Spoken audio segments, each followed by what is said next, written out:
We're alive. Hooray! It's like 3 times in a week. Oh my god. Honestly, this is too much. Honestly, yeah, we're streaming. Well, there's a lot to talk about. There's a lot of stuff to talk about. We're like trying to like stream and do podcasts, but the streams are podcasts now, I guess. So, what a fucking who came up with this fucking setup? This whole thing was your idea, in fact. What? Yeah, no, you literally were like, yeah, we should just start doing like, since we like do streams anyway, let's just turn the streams into podcasts. I'm like, sure, all right, why not? I mean, it's gonna have a different feel to it, since like there's a chat component that you can't really like remove, honestly, because like that kind of like interacting with chat kind of dictates like the direction of the conversation a lot of times. Also, hello everyone. Who let me cook? What the fuck?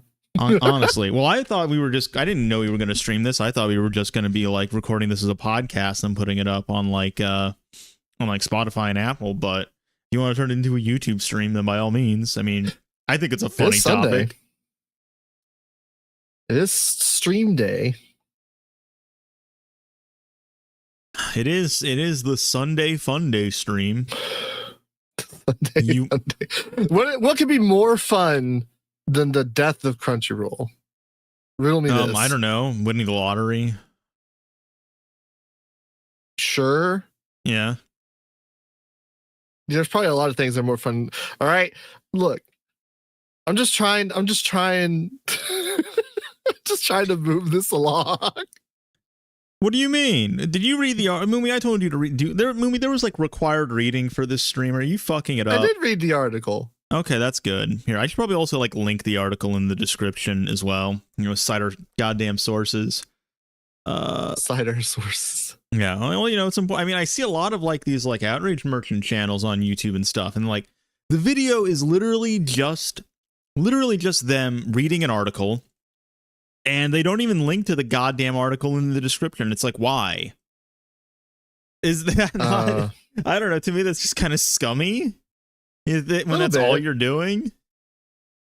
I mean, if you're gonna read the article, you should like put it in there for people to read along, or give them some engagement since they spent the time writing the article. Even if it's like, you know, like content slop that you see in like CBR, like bounding into comics, it's like still at least link to it for the sole purpose of citing your sources. Good lord. We need to pull a Reddit and not read the article while dropping comments. Well, listen, here, you know, we're streamers now, and as we all know, streamers, in fact, do not read. We never. I don't know how to read. I dropped out of school to become a professional streamer years ago. I can read at a 4th grade level, so I can still read anime subtitles, but anything above that is like, no. Put a book in front of me and I'm like, this is too hard. Or too many. Can you add some more pictures? I like to read manga. Sometimes subtitles will use big words that I have to like go and look up in the dictionary. Yeah, you have to like pause. Yeah. It's annoying, honestly. You know, we need to talk. We'll have a separate stream where we need to talk about how people who translate anime and manga need to stop using big words because they bother me. Big words like reindeer? Okay, I don't know what that is. No.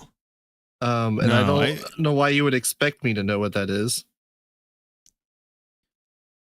The only literature streamers read is their comment section. We don't even read our comments, Phil.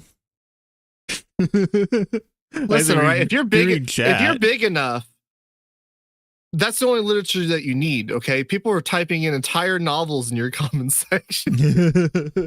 You would read your comment section to the end of fucking time, and you still wouldn't read all that fucking shit. Is there a character limit? There's a character limit for comments, right? Because I would 100% just drop the entire Bible into a comment otherwise.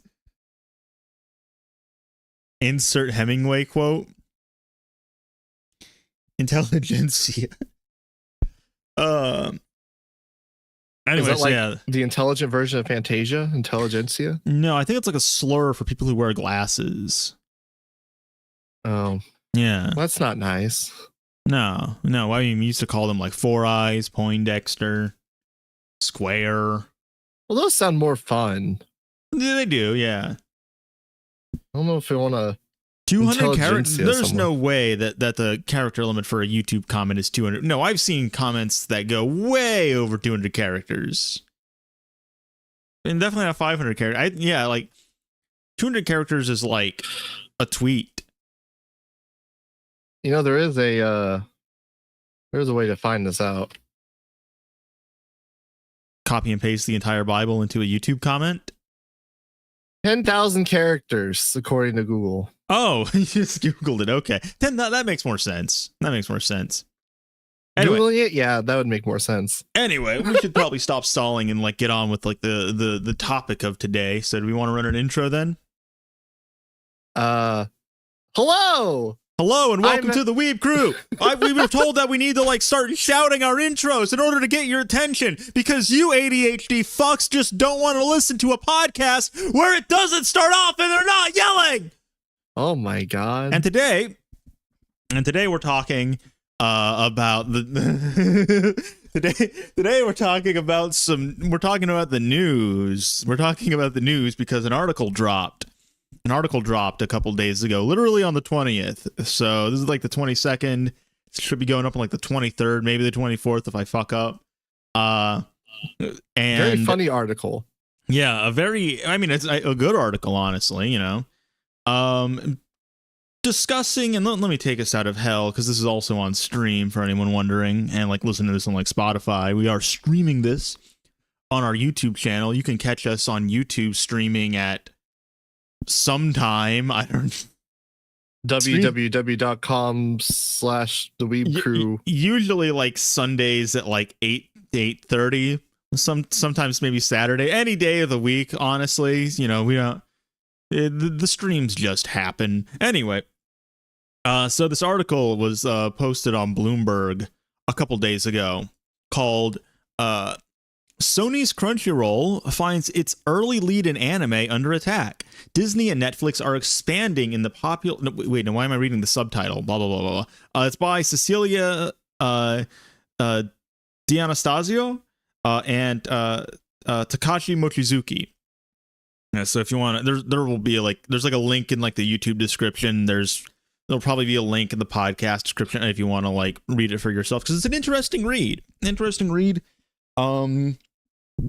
And did you read the article? Yes. Okay, good.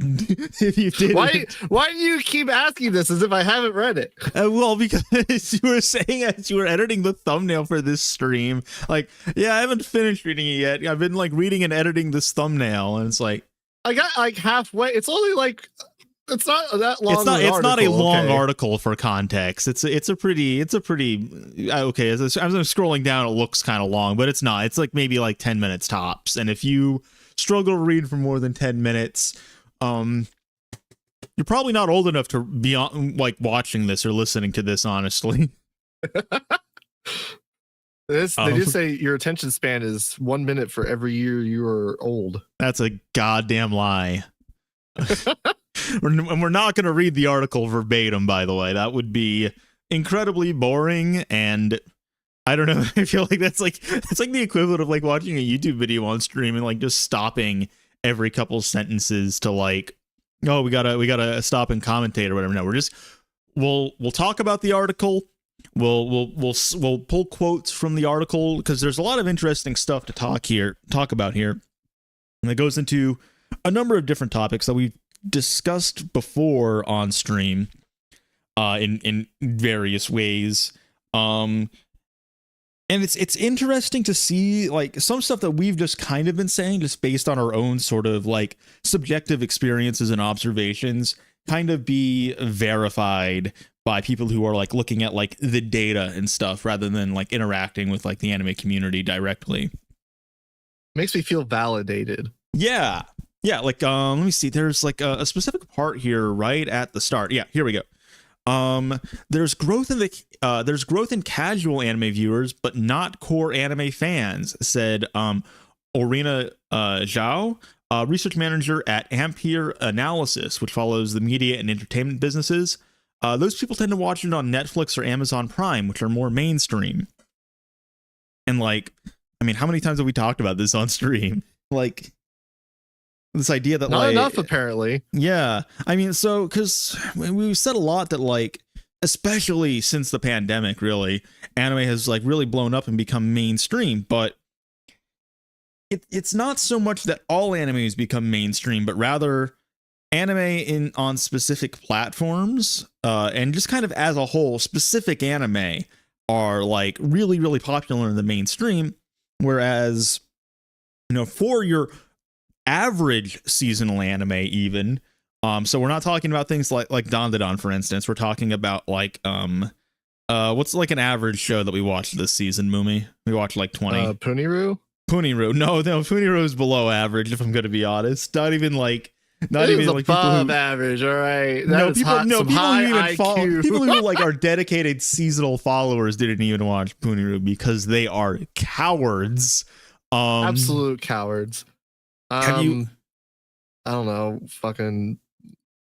Just refer to my anime list, I guess. Yeah, hold on. Goddamn, let me pull up anime list. See what's like. I've already forgotten like half. I got Mouse Summer 2099 would be like an average show, honestly. You ask someone. Blue Box. What? Blue Box. Yeah, even Blue Box. That's a Shonen Jump adaptation, and like I feel that's not really like that's on Netflix too, and that's still not even like a really big thing. So stuff that's on like Crunchyroll, like a lot of those seasonals on Crunchyroll, are not really breaking into like mainstream appeal. They're not seeing like that big mainstream success that, you know, is something that Netflix can obviously bring to the table, like we've seen with like Dawn, which was on Crunchyroll, but we'll get to that in a bit. Or Scott Pilgrim, obviously, Cyberpunk Edge Runners, Devilman Crybaby, a lot of those shows. Many of them animated by Science Saru, interestingly enough. Got to see mainstream success, whereas it, you know, you look at something like Azukin. Azukin is also done by Science Saru. Came out during the pandemic, but was not on Netflix, but was on Crunchyroll, and that is significantly.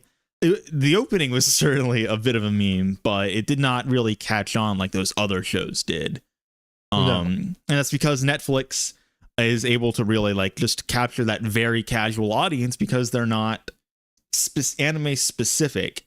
When you're an anime specific streaming service like Crunchyroll, you are going to cater to people who are much more dedicated anime fans. And that's something that they seem to resent in a lot of ways, that you kind of gleam from, even though they don't say it outright, you kind of gleam it from the article. Yeah, it does kind of reek that they have some sort of contentment for the people that are actually consuming their product. Well, it's interesting because Crunchyroll was bought out by Sony a couple of years ago, and Funimation was bought out by Sony well before that. And when Crunchyroll was bought out by Sony, everyone basically expected that there was going to be a merger between Crunchyroll and Funimation, which did eventually happen.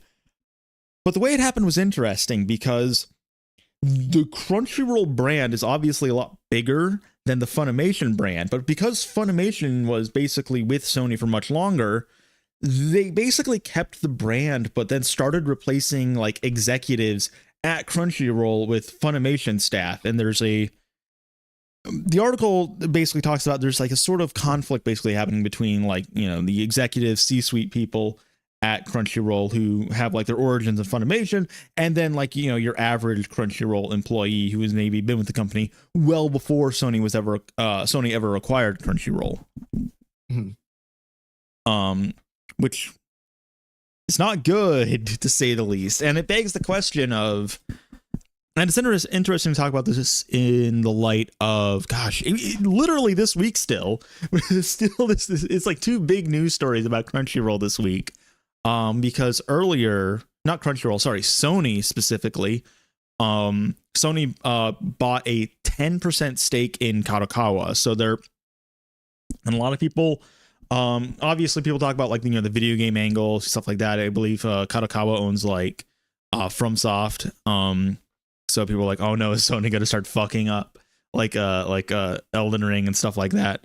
But it also suggests a degree of what's known as vertical integration within the anime industry under Sony, where Kadokawa obviously publishes a lot of light novels. Light novels are a very booming business to adapt into anime, and then they also own the platform to distribute anime internationally as well. So I don't know, maybe then we'll also see, and maybe they already have, Sony has bought up like anime studios or something like that, and they'll just start owning the whole pipeline basically. Or not. No. I don't know. I've never really. Okay. It is an interesting implication as far as on the Sony side, because it does have like broader like implications as far as like games and their streaming. Like, I'm surprised they don't have this. Does Sony have their own streaming service yet? I don't think so. I think they just if they did, it probably just like flopped, honestly. Like I feel like everyone else has just made a streaming service. I feel like Sony's MO is more so to just like buy up the competition rather than try to compete with them directly. Yeah. They are fucking huge. They are a massive corporation. I mean that's basically what the idea with Crunchyroll was. Like, they obviously owned Funimation, but Funimation was not able to compete with Crunchyroll in the streaming market. So you just buy Crunchyroll basically. It's like, oh, okay. I mean, I guess that's how the business world works. It may not necessarily have been a good purchase though, based on this article. How does Crunchyroll even work? You pay $5 as the anime version of YouTube. I mean, it's just like it's just like $15. I'm pretty sure it's like, yeah, I'm pretty sure it's like $10.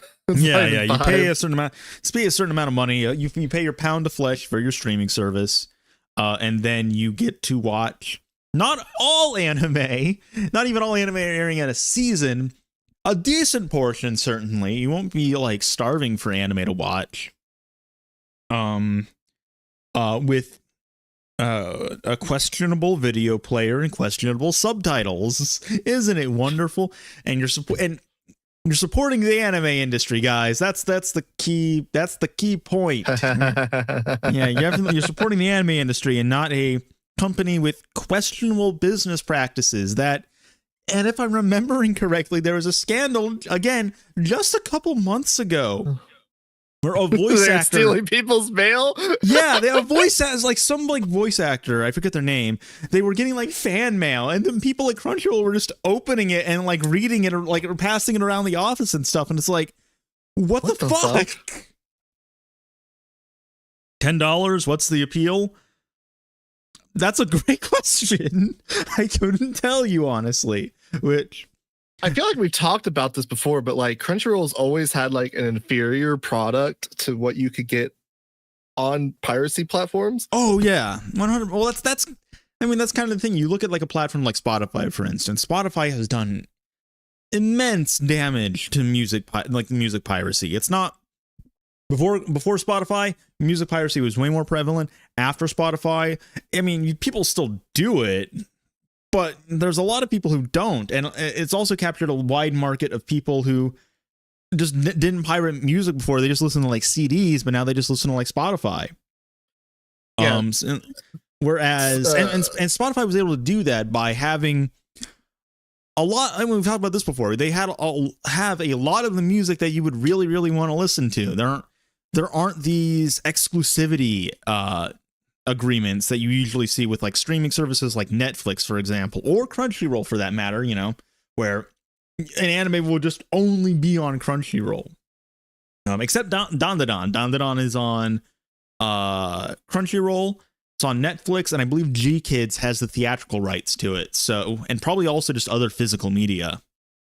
Yeah, that's why they didn't want to promote it on Crunchyroll, apparently. Yeah, so I guess we'll read probably one of the most damning parts of the article here. Let me see if I can find it. God, that was so fucking cringe to read with how petty it was. Yeah, here we go. In the past year, he is referring to Marcus Gardaman, who is a senior vice president of, I believe, marketing. It doesn't say in the article what specifically, but I believe it's marketing, since they talk about marketing. So senior vice president of marketing He has angered both Toei and Toho, according to current and former employees. In July, for example, Toei representatives were underwhelmed at Crunchyroll's concert for the hit anime hit One Piece held on. Oh, sorry, there was a concert for One Piece held on the San Diego Bay during Comic-Con. I'm guessing during San Diego Comic-Con. The signature ship from the program sailed by, but it wasn't lit up, so many of those in attendance couldn't see it. Gurdamon oversaw the event. And then, in October, Gurdamon sent an email to staff, seen by Bloomberg, asking them not to promote the important Toho title Dandadan, which almost certainly is a result of Crunchyroll not having an exclusivity license over it, and therefore not they don't have as much of an incentive to promote it over things that they do have an exclusivity license over, because a lot of people are just going to watch it on Netflix. Granted, what are they losing? Like, is the mindset that like because people are going to be able to watch it on Netflix, they're not going to pay for our streaming service they don't need to pay for our streaming service in order to watch Dandadan, when in reality, I think that the way most people probably think about this is, I'm just not going to watch Dandadan.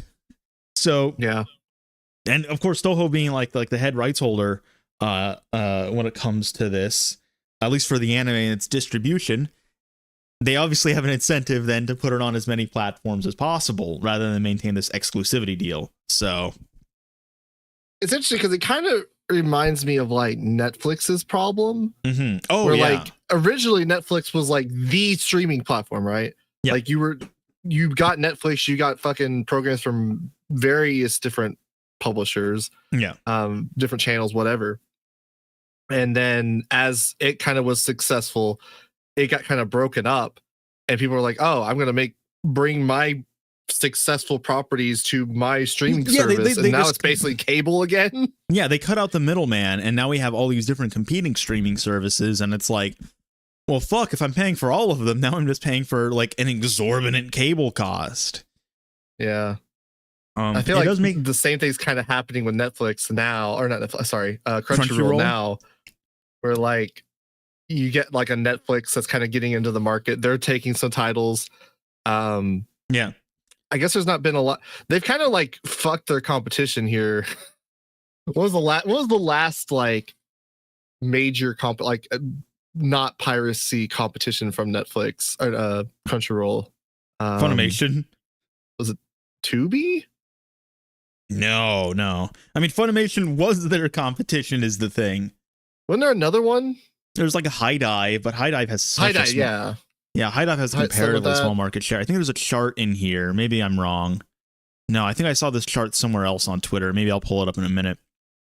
But it was basically going over like the market share that like each of these corporations have, and I mean, Crunchyroll is like just overall way smaller than Netflix, so they're just going to capture a smaller market share because there are way more just super casual anime fans who do not give a fuck about what is airing season to season. They just care about what's on Netflix, and they will watch it because it is on Netflix and that is what they are paying for. Whereas, Crunchyroll is a streaming service that is dedicated to like what I would say are more hardcore fans, quote unquote, as cringe as it is to phrase it like that. But they've not really done a good job at cultivating that audience, as we have certainly seen with the Crunchyroll Anime Awards. God, I can't wait for that this year.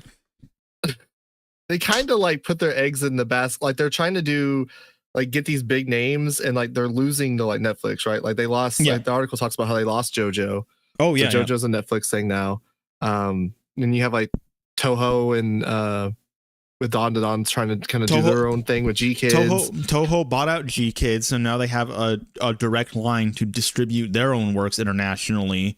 At least, very least in theaters and with physical releases. And we've already seen that Toho is become relatively competent when it comes to distributing those their own stuff by themselves overseas. We saw that with Godzilla -1. Godzilla -1 was a resounding international success for them. Oh yeah. And probably was also maybe like a motivator for them to then buy G Kids, because it's like, all right, there's clearly a lot of money to be made here in this international market. So yeah, they're kind of just getting, I mean, the article summarizes it rather humorously with this like image they have of like the Crunchyroll mascot girl fighting against these like eyeball monsters of Hulu, Netflix, and Amazon Prime. I don't even know. I don't know if I mean, I don't know if I agree with this framing. Know if it's funny that she has a katana. And the logo is, their shield is the logo. I don't agree with the framing that Crunchyroll is somehow like sympathetic in the situation. It's kind of like you kind of just been an asshole in this space the whole time. Like if they were like a legit, like if they were a pretty good company, and like you had these bigger streaming sites kind of closing in on them, I could agree with this. But the fact that they've been like kind of just this fucking asshole in this space, it's like good fucking riddance. I don't give a shit. They've been assholes. They've been rather hostile to competition when it comes to even like physical media. Like they own Right Stuff now, so Right Stuff is just the Crunchyroll store. Obviously they burned a lot of people who were on the Funimation streaming service. And a lot of the anime that were available on Funimation streaming service were just not made available on Crunchyroll. So they've kind of dug their own graves when it comes to a lot of public perception of them, between stuff like that, all the bad press, all of just, again, just the way they present themselves as a company a lot of the times. It's like, who are you marketing yourselves to? Because for a giga casual anime fan, they're just going to stick with like what's on Netflix and they're going to watch what's there. You know, yeah, your market base is the hardcore people that you're going to be a niche market, right? It kind of reminds me of like what I've heard, with Robert Woodhead kind of talked about with like Anime Ego and his kind of like modus operandi for that. Yeah. Like you're appealing to like a niche market, so like you should kind of make the best product possible for that niche in a way that builds goodwill, right? This is something that Anime Ego understands, Discotech understands. That's why these companies have been around for quite a while. Why they've managed, not to be as large as their competition, but certainly outlast them. They're not part of the revolving door of fucking big company that just collapses under the weight of itself. So you can see this here where it says Crunchyroll's internal growth plan includes an initiative called 25 by 25, meaning 25 million subscribers by the end of 2025. The goal, the company has said in its internal documents, is to give a large enough base of subscribers to compete for new shows with more mainstream services such as Netflix and Warner Bros. Discovery's HBO, basically fucking HBO Max. I'm not saying the fucking mouthful title or just saying Max because that's a lame ass name. Which, I don't know, that just kind of strikes me as hubris, if I'm gonna be honest. Yeah. I mean, it would certainly give them more of a bargaining chip, but at the same time, it's like, you're really fighting an uphill battle. It's a similar phenomenon to what I've seen with GameStop over the years. Where, have you been at a GameStop recently? Well, not recently, but like in the last year and a half, probably. Have I told you my like conspiracy theory with GameStop? That I think it's like a drug running front by now. What? Yeah, because like you go into GameStop, you go into any goddamn GameStop in the country, and it's like empty, like 7 out of 8 hours of the day, just completely fucking empty. And I'm just thinking to myself while I'm in there by myself, being like, be a great place just to like run drugs, honestly, because they're everywhere. There's like a GameStop every like 25 miles, it feels like. So you have a good distribution network. You just put the drugs in the case and you buy your drugs at GameStop. You put it in like the bargain bin games no one's gonna buy. Yeah, sell like for the $60. the shitty third party Nintendo Wii games. But if you go in there like nowadays, like they've really tried diversifying their market. Yeah, they've become FYE Mini in a lot of ways, because And I think this is something Crunchyroll is also kind of trying to do, where they've realized that they're not going to hit their like investor goals by just appealing to like, you know, a more niche anime fan market. So instead what they're doing is they're kind of like diversifying. You know, you go to GameStop now and it's like there's like a whole wall of like Funko Pops and anime figures, like pop culture bullshit everywhere. I would say like half the store last time I went, it felt like was just figures and Funko Pops and shit. Yeah. I feel like they don't even have like the old games anymore. Like I remember at one point in time, like they went back to like PS2 era. I think with like the PS4, right? They went back to like PS2 games, DS games. You had some Game Boy Advance games like in a case. Yeah. And they just completely like got rid of all of that. Oh, now it's just like I think it might go to the PS3 era. It might not even be go that far. This would require me to go into a GameStop, and I've not been in a GameStop in probably over a year at this point. There's not really any point in going. Like really, sometimes they'll go. That is kind of the where the comparison falls apart. There's like there's not really a reason to go into GameStop anymore, apart from I don't know. You have like a 10-year-old kid, and they're just bothering you, so you're like, fuck it, go wild. I need a break.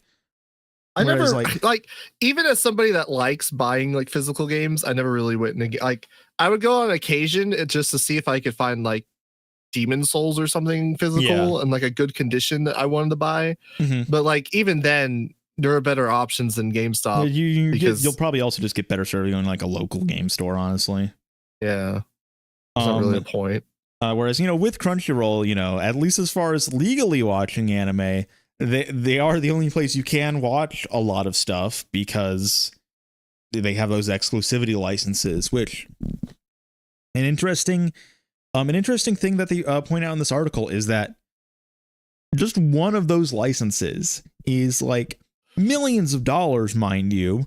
And that basically can just cover an anime's entire budget. So that would also you can probably also directly link the success and growth of Crunchyroll to the number of anime airing per season, because holy shit, there's a lot of money coming in now from these international markets. That's what like Toshi Okada like talked about, where it's like not really being split up among like these different anime. So instead it's just like make more anime. And like, oh no. Yeah, I don't really know what the solution would be. Well, just in a general sense, because it's like you're not really the amount of people that are going to be watching like seasonal anime and paying attention in a way that like would be conducive for making money for Crunchyroll is not something you can really like force to go up. Like it doesn't matter how much marketing you're going to do. Most people are going to be like, oh, I'm going to go check out 20 shows this season out of the fucking blue, right? Like there is a way to cultivate that market. I'd say, but a bit more. I don't know if there's like a way you can do it in like it's not the same as like I'm going to advertise Don to Don and get more people to watch Don to Don, right? Yeah. Like you can keep advertising fucking the Notorious Talker or what is the strongest or whatever the fuck that show was. That doesn't mean a lot more people are going to go watch it because like there's no word of mouth. Yeah. Like you're not like your platform like, oh yeah, we have this show on our streaming service, but people are like, who cares? I mean, at that point, you know, you just basically need to engage in astroturfing, which I will put fucking money on that. Like that is something Netflix has engaged in. Oh, definitely. Like, yeah, 100%. It's like, hey, can you talk about this and generate hype for it? It's like, yeah, sure, fuck it, why not? I don't care. It might probably just be interesting. Insert image of Nokatan here. But I mean, it touches into a topic that we talked about a fair amount on the stream, which is the inevitable collapse. Come on, guys, it's gonna happen next year. The anime industry is gonna collapse. No, it won't. And here's why. For the anime industry to collapse at this point, I think it's also just a matter of the streaming industry to basically collapse. And the streaming industry is not going to collapse unless you have a rather large recession in which a lot of people start making like less money, a lot of people get laid off, and then they, you know, need to start engaging in belt tightening, and those streaming services is going to be the first thing to go, most likely. Then you're going to see like a collapse in the streaming market. Then you're probably going to see like a additional collapse in the anime industry as well.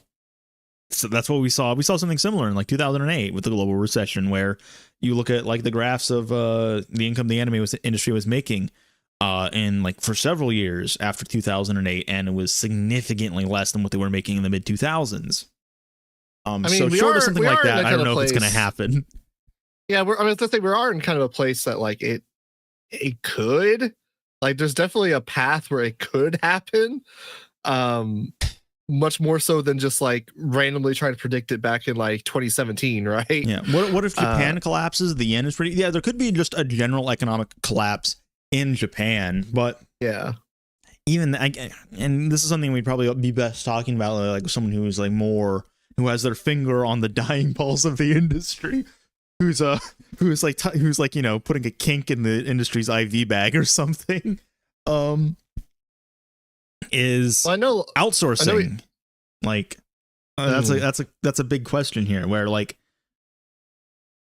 there's a trade-off, I guess, when it comes to like the yen being so weak, because on one hand, the yen being really, really weak means that these like licensing agreements that they're getting for millions of dollars are technically going to be worth more. But at the same time, that also means outsourcing becomes more expensive, right? I have seen directors on Twitter talk about outsourcing contracts, which were determined years ago before the yen got so weak, are now ludicrously expensive because of the position the yen is in right now.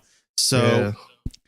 It's a bit of a precarious position. I guess maybe what you could see is that because the yen is so weak, maybe these streaming services that are also going to start negotiating lower contract costs as a result, especially if they really start if they start failing to meet these subscriber goals, like 25 by 25 or whatever fucking stupid slogan that they come up with next, whatever their 5-year plan is under their Stalinist executive board.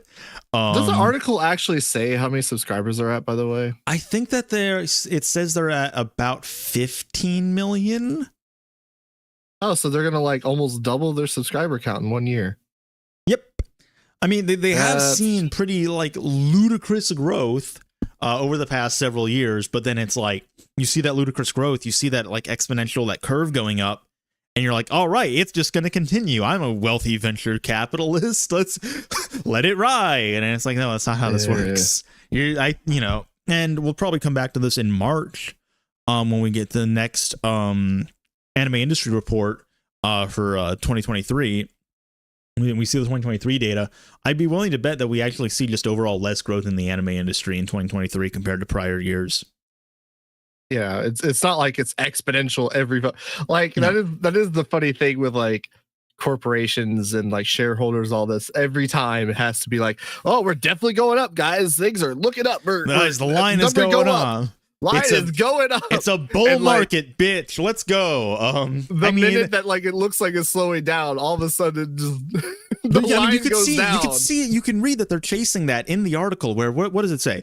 Crunchyroll is expanding into new markets, including India, to draw potential long-term subscribers. The service is now available there for about $1 a month, a price that is likely too low to be profitable, according to 5 current and former employees. So in order to even like hit those like metrics, what they're doing is basically like trying to create loss leaders in other markets.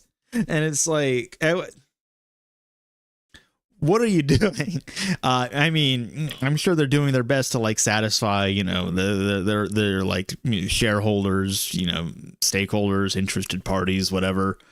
And there is a like valid kind of strategy with that, where it's like you get your foot in the door, and then people kind of are familiar with your product, and then will be more willing to spend money with it. I mean, that's why a lot of people like still have Crunchyroll subscriptions. Is like, you go before the pandemic, what was it, like $5, $7, something like that? It was really damn cheap.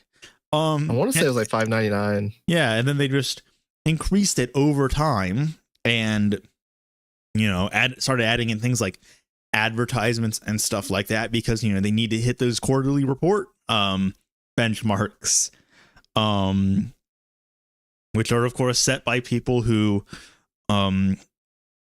let's just be frank, they don't know anything about the fucking anime industry. They just see the dollar signs, basically. They don't care about anime. They care about money. Yeah, which I guess that is their job at the end of the day. But I think we talked about this during when we bitched and moaned about the Crunchyroll Anime Awards, where it's like, if you can have someone who is simultaneously like a very smart business person, but then also at least somewhat in tune with the anime industry, particularly in international markets, like beyond just like a data point, like they are somewhat familiar, like engaged with the culture. I feel like that makes for an overall better employee, especially in like an executive decision making position, than someone who just knows about like the numbers and the money.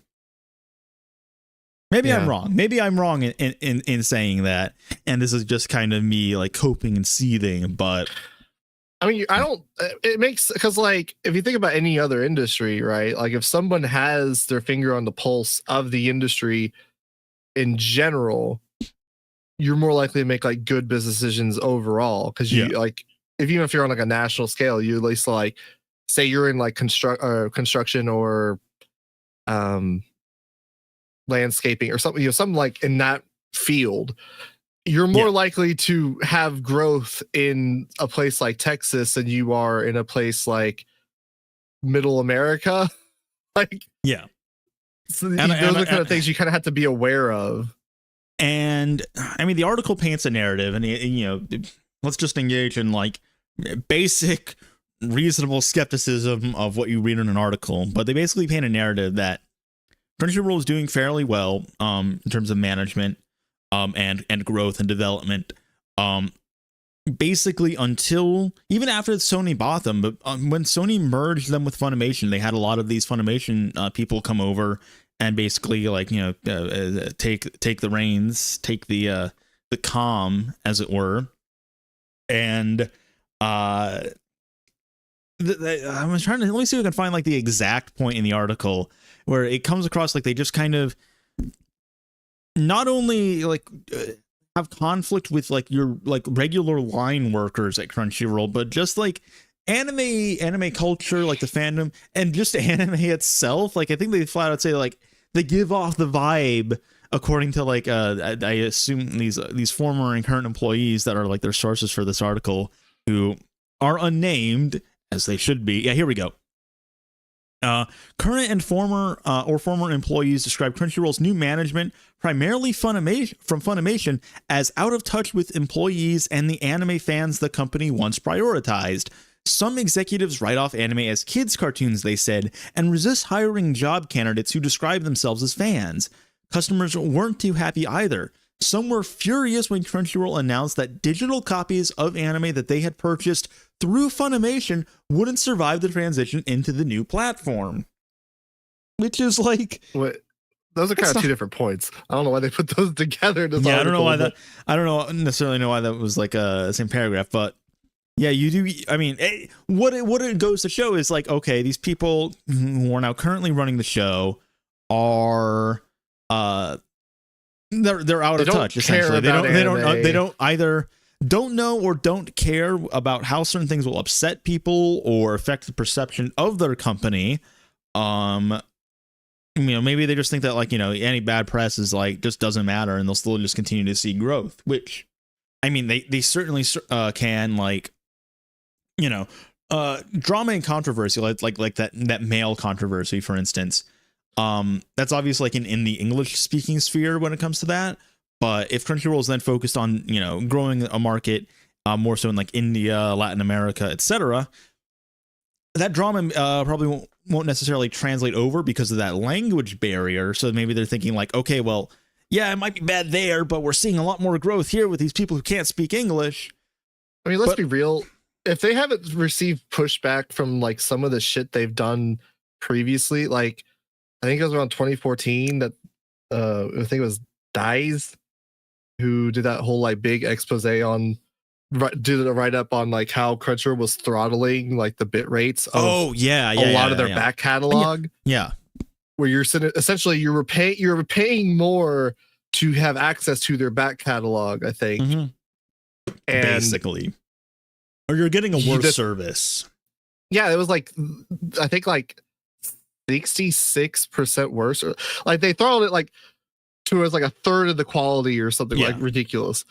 And it's like, what the fuck? Like, if that kind of thing couldn't gain traction when it's literally like talking about the quality of the product that you're receiving, they basically would have to like infringe on some sort of like workers' rights or something in like a larger way than even like just opening their mail, right? Like, yeah. Well, I mean, there have been stories for years now about Crunchyroll like translators being underpaid.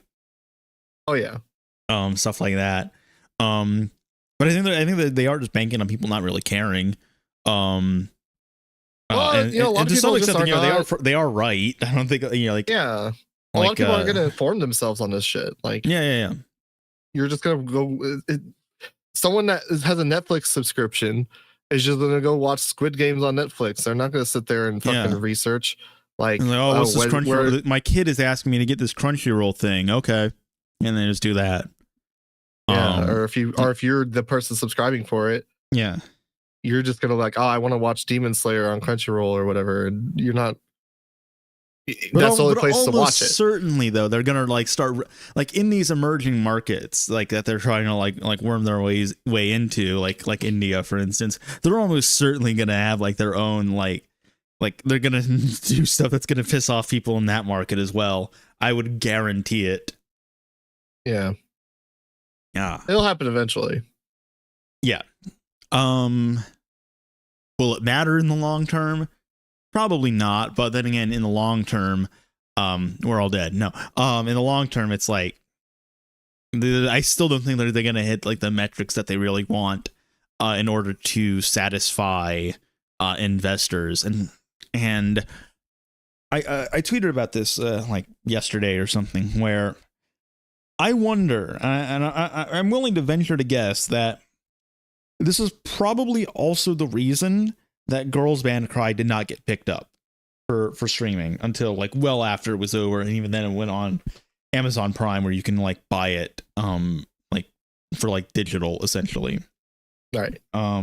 Because Girls Band Cry, obviously produced by Toei, and I can almost certainly see similar situation to like Dandadan essentially, where Maybe Toei wanted not to have an exclusivity deal with Crunchyroll. Maybe they wanted to maybe put it on Crunchyroll, but then also Netflix possibly. Something along those lines.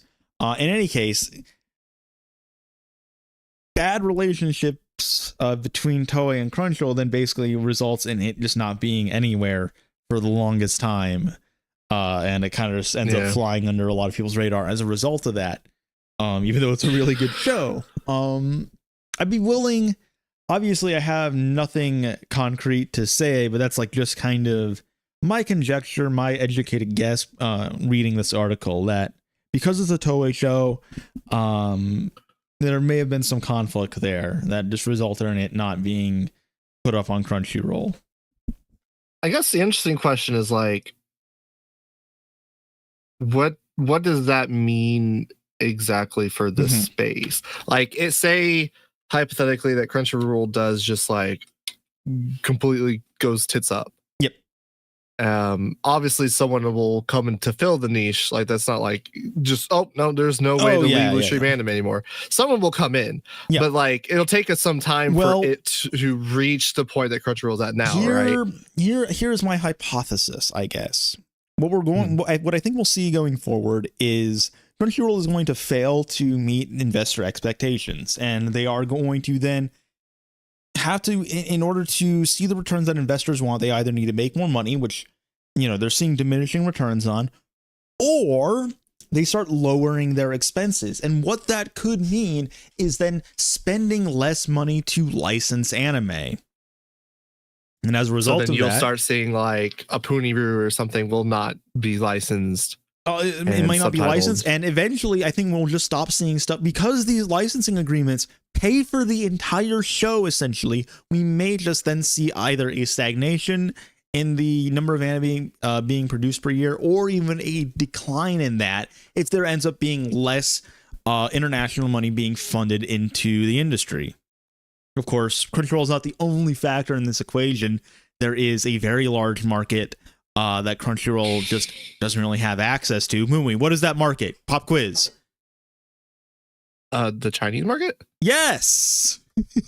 And obviously the Chinese market is ludicrous as well. That's like, you know, we could reasonably rope the entire Chinese market in and then like compare it to entire continents like North America or like Central or South America, India. So it's like, that's a massive market as well that Crunchyroll just doesn't really have access to, but they're also sending their own money. But certainly a decline in money from Crunchyroll would overall mean less money coming into the industry as a result. What is the timeline we'll see of less this anime exactly? just come about through that, you know. What is the timeline? Do you think this is like a 5-year kind of thing? Well, it's 25 by 2025. If we then start seeing like reductions in the amount Crunchyroll is spending on licensing anime by the following year, let's say 2026, then I think we could even start seeing ripple effects of that coming in 2027, 2028. Certainly by the end of the decade would be my guess, basically. Which is, I do wonder if this will kind of encourage like people to get more involved as far as like fan subbing and shit again. Maybe, because like a lot, kind of what has happened is since Crunchyroll has been buying more and more market share as far as like bringing over more licensing and properties and stuff, they have kind of replaced fan subbing because people just like rip the subs.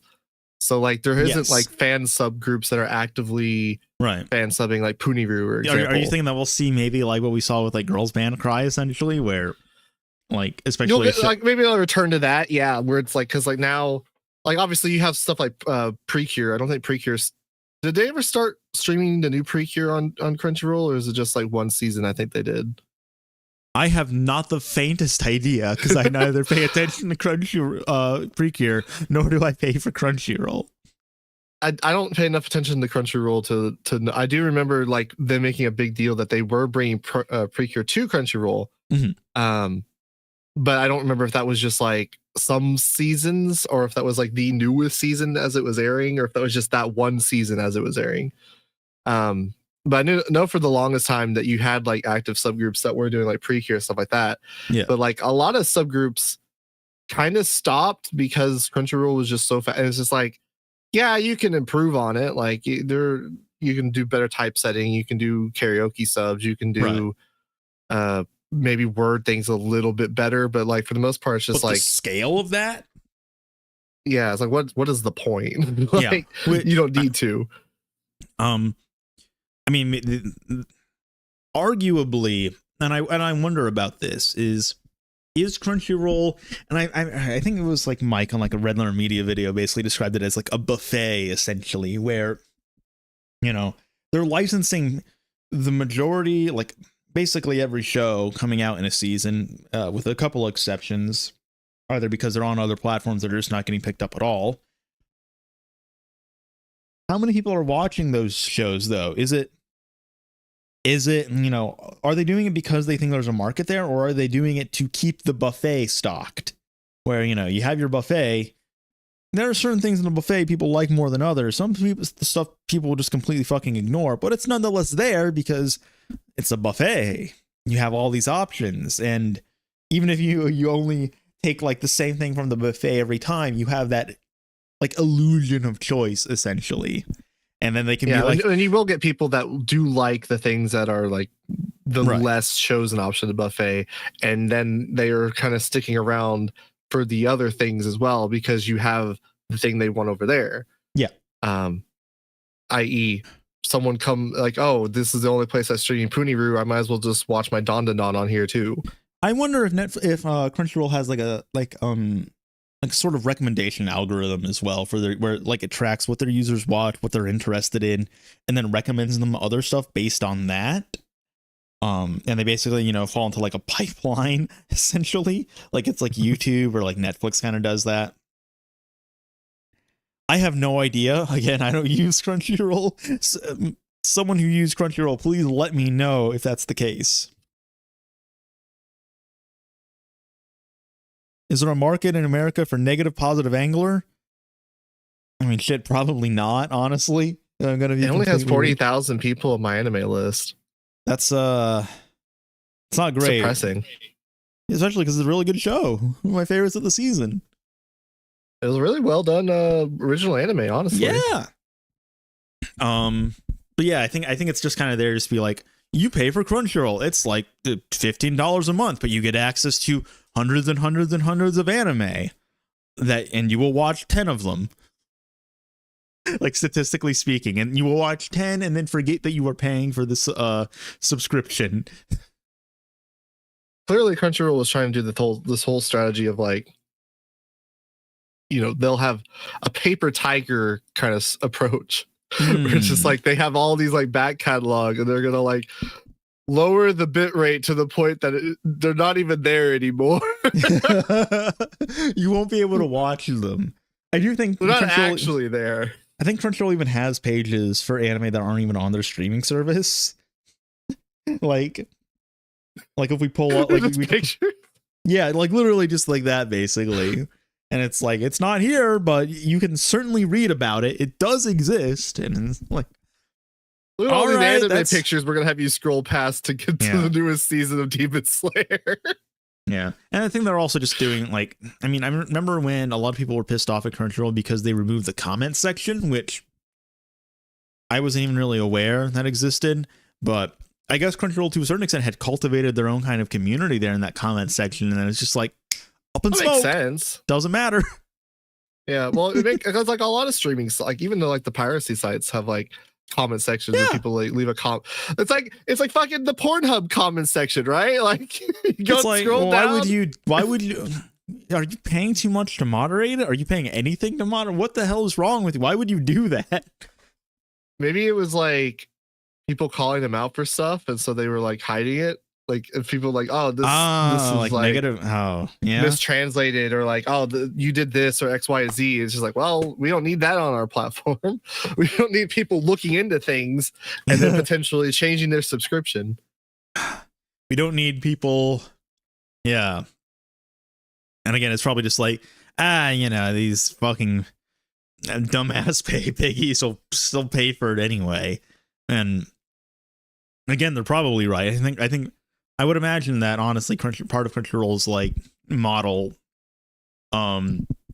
is like the idea that someone wants to get into anime, pay for Crunchyroll, they watch 10, 15 shows, and then they stop watching anime forever, but they still keep that subscription going for like 2 years after the fact, and then they remember to cancel it, and like, oh yeah, what the hell was I paying for? I haven't watched any anime in years. It happens a lot with like Amazon, I know. Like people will buy like Amazon Prime because they do like a trial, so they get free Prime shipping for an order, and then they just forget about it. Let me see. Hold on. Does Crunchyroll have a free trial? Let's do some investigative. Let's do some investigative journalism, guys. Oh no, hold on. I want to watch Sanpei the Fisherman sometime. Fun fact: Negative Positive Angler does reference Sanpei the Fisherman. It also references Fisherman's Diary. Yeah. The characters in that shot are all like kind of evocative of like characters from other fishing anime, which is kind of silly. Here we go. 7-day free trial, baby. 7 days you can watch anime for free, and then you'll stop watching it, or you'll keep watching it and then stop and forget something went wrong. Uh-oh.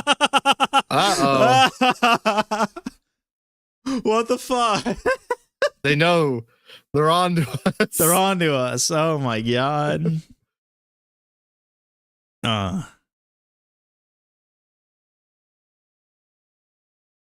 What else is in this article? There's a lot of like funny stuff in this article. According to a survey of over 4,000. My favorite part was down toward the end where they're basically talking about how like their entire business strategy was to get people to start playing gacha games. Oh god. Like oh games. God. Fuck yeah. Oh Jesus fucking Christ. Like wow, what a terrible business what a terrible fucking business model. Holy shit. Yeah, it's like Crunchyroll games, and it's like, again, that's what I was talking. That's I think that was what I meant to like get into when I was saying like diversify. When I just like kind of like forgot about it because I was rambling about GameStop being a drug smuggling front. But yeah, the fucking GameStop brainworms. Which, by the way, if I'm right about that, let the record show I am in fact not suicidal. Uh-oh. Yeah. Yeah, so it's right there. Over the past 2 years, they shut down like comic. Yeah, Crunchyroll management figured they could hook Crunchyroll subscribers on mobile games based on their favorite anime shows, like One Punch Man, according to 3 people familiar with the strategy. But that initiative has struggled. Over the past 2 years, 3 games have shut down, including one based on Princess Connect Redive, which, by the way, I believe that gacha game is actually fairly successful in Japan. It's still going. The anime was reasonably successful. But yeah, they just like completely flopped here in the US because who you attach Crunchyroll's name to something and they're going, what the fuck? Is that an anime? Are you telling me that you can't transition your entire market base into an entirely different platform and make money off of them? No, I mean that's kind of the thing. Is like you can. Not like this though, where like, you know, we talk about like anime. Anime is like an advertisement for the manga. I don't fully agree with that, but it's certainly a business strategy that is at least engaged in. And I think that may have been their thinking here, where it's like, well, we don't really publish manga. That's Viz, and we can't buy Viz because it's owned by Shueisha and Shogakukan. So let's do video games. We're owned by Sony. Yeah, they're a video game company. That strategy works for the publisher. Yes. Because it's like, this is my property. I'm going to post the anime on the broadcasting services, and then people will then see this property and then maybe engage with the game. There's not you're not middlemaning it where you're like, okay, I'm going to make a game based off of One Punch Man and then buy the rights for One Punch Man to just like, they already own there's no, I'm like short circuiting. Like, what the fuck are you doing? Yeah. Well, it's like, and maybe that's again like the idea that I talked about earlier with like Sony purchasing a stake in Kadokawa, where like maybe they are trying to do that, where you have the light novel that Kadokawa publishes, then it gets licensed onto Crunchyroll, which Sony owns, and then you can buy both the anime and the light novel off Right Stuff, which no longer exists because it's now the Crunchyroll store. Maybe that's the idea. If so, that's a brave idea, as Tom Scott would say. Cotton. Let's see how it pans out.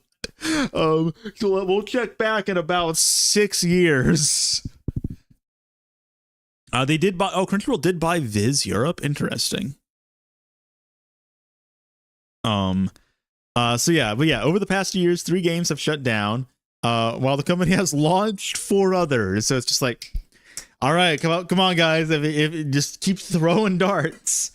Last month, all of the games except one brought in sales of less than $5,000 on the iOS or Android platforms, according to data from Sensor Tower.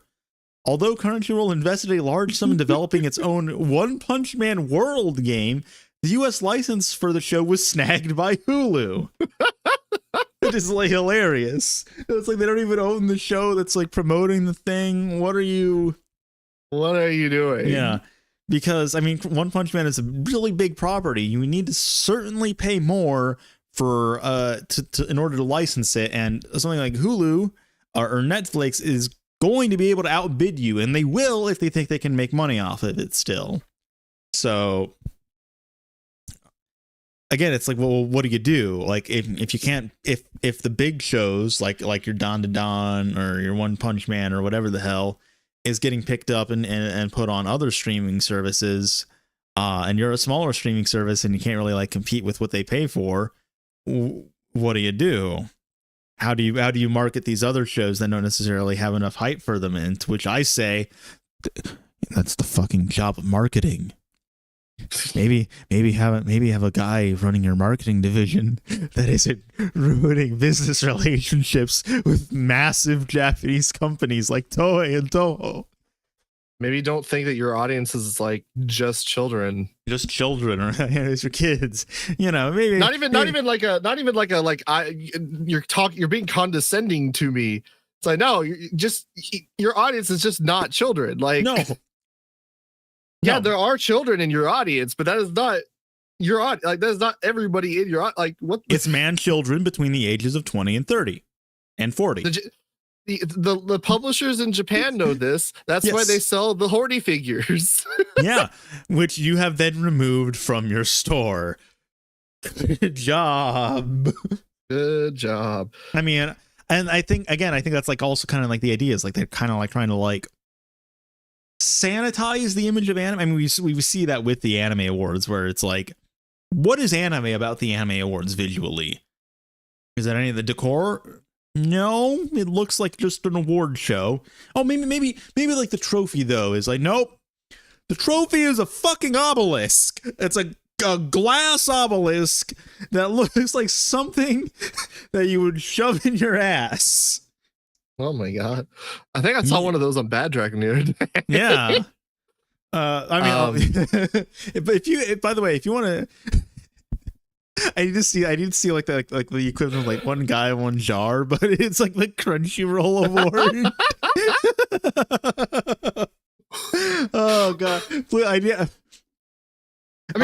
don't want to see that person harmed. I just want to see the award go up their ass. We're giving Crunchyroll shit, but to be fair, all right.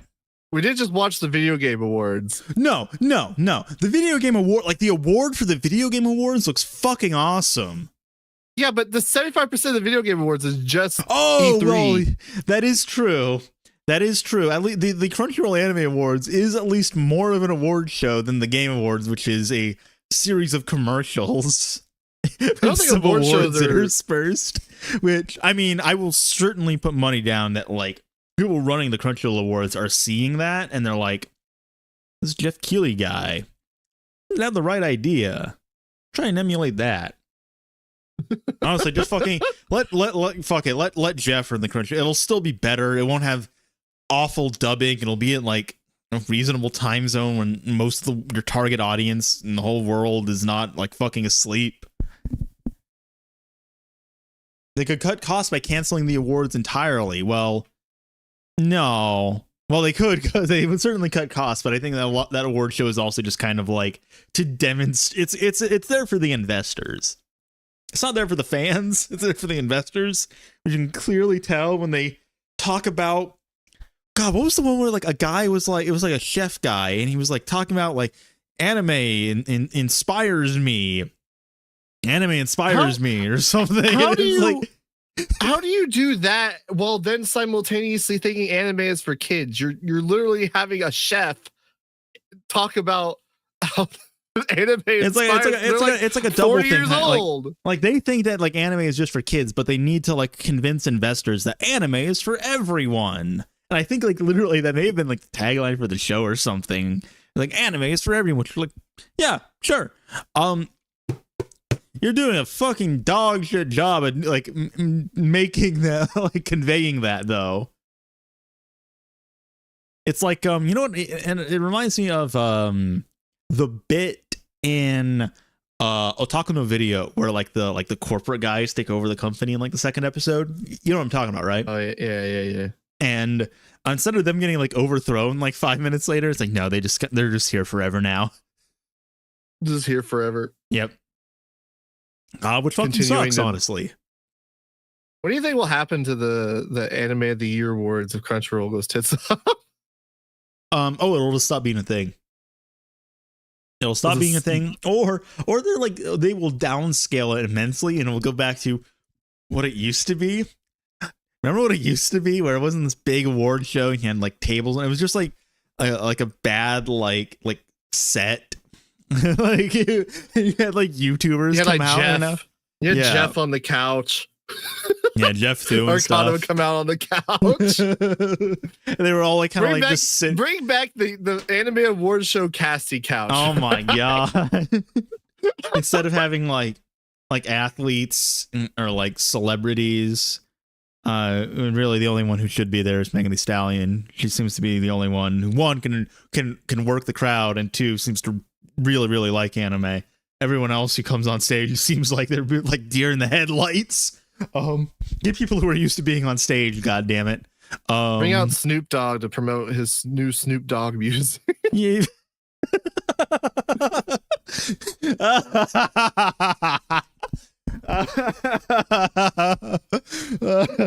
No, they won't do like that. No, because like Snoop Dogg is too closely associated with weed. And I mean, weed is pretty close to weeb, all right? Just turn that D around. That's true. People do just think we're called the Weed Crew. If we were stoners, we'd be the Weed Crew. Hey, man. Hey, guess what? We're the Weed Crew. Yeah. No, the Weed Crew present the 2030 Anime Awards. Did you see the name of this stream? Wait. Say something. My fucking like earbuds just died. God damn it. Hello? No, okay, I'm good. I don't know why my earbuds just like cut out for a second. What the fuck? Yeah, I think any chance we would have had of hosting any Anime of the Year award with Crunchyroll is we're just burning that bridge, I guess. Oh yeah. 100. I mean, I would assume. I mean, it's rather like arrogant of us to assume we would ever be considered for that sort of thing. But I never even assumed that we were going to do it. That's why I don't give a shit. Yeah. Oh, yeah. 100%. It's like, well, the question was if we were going to in 2030. It's like, if we ever got to a point we could have, it definitely is not happening now. No. I mean, it would be interesting when we get like someone. This would never happen, but if we got someone who like worked at Crunchyroll, maybe like someone like really high up, and we just like got them on our podcast. And then all of their investors would be like, "Why did you go on this racist anime podcast?" Like, I had no idea. Anime. Why are we racist?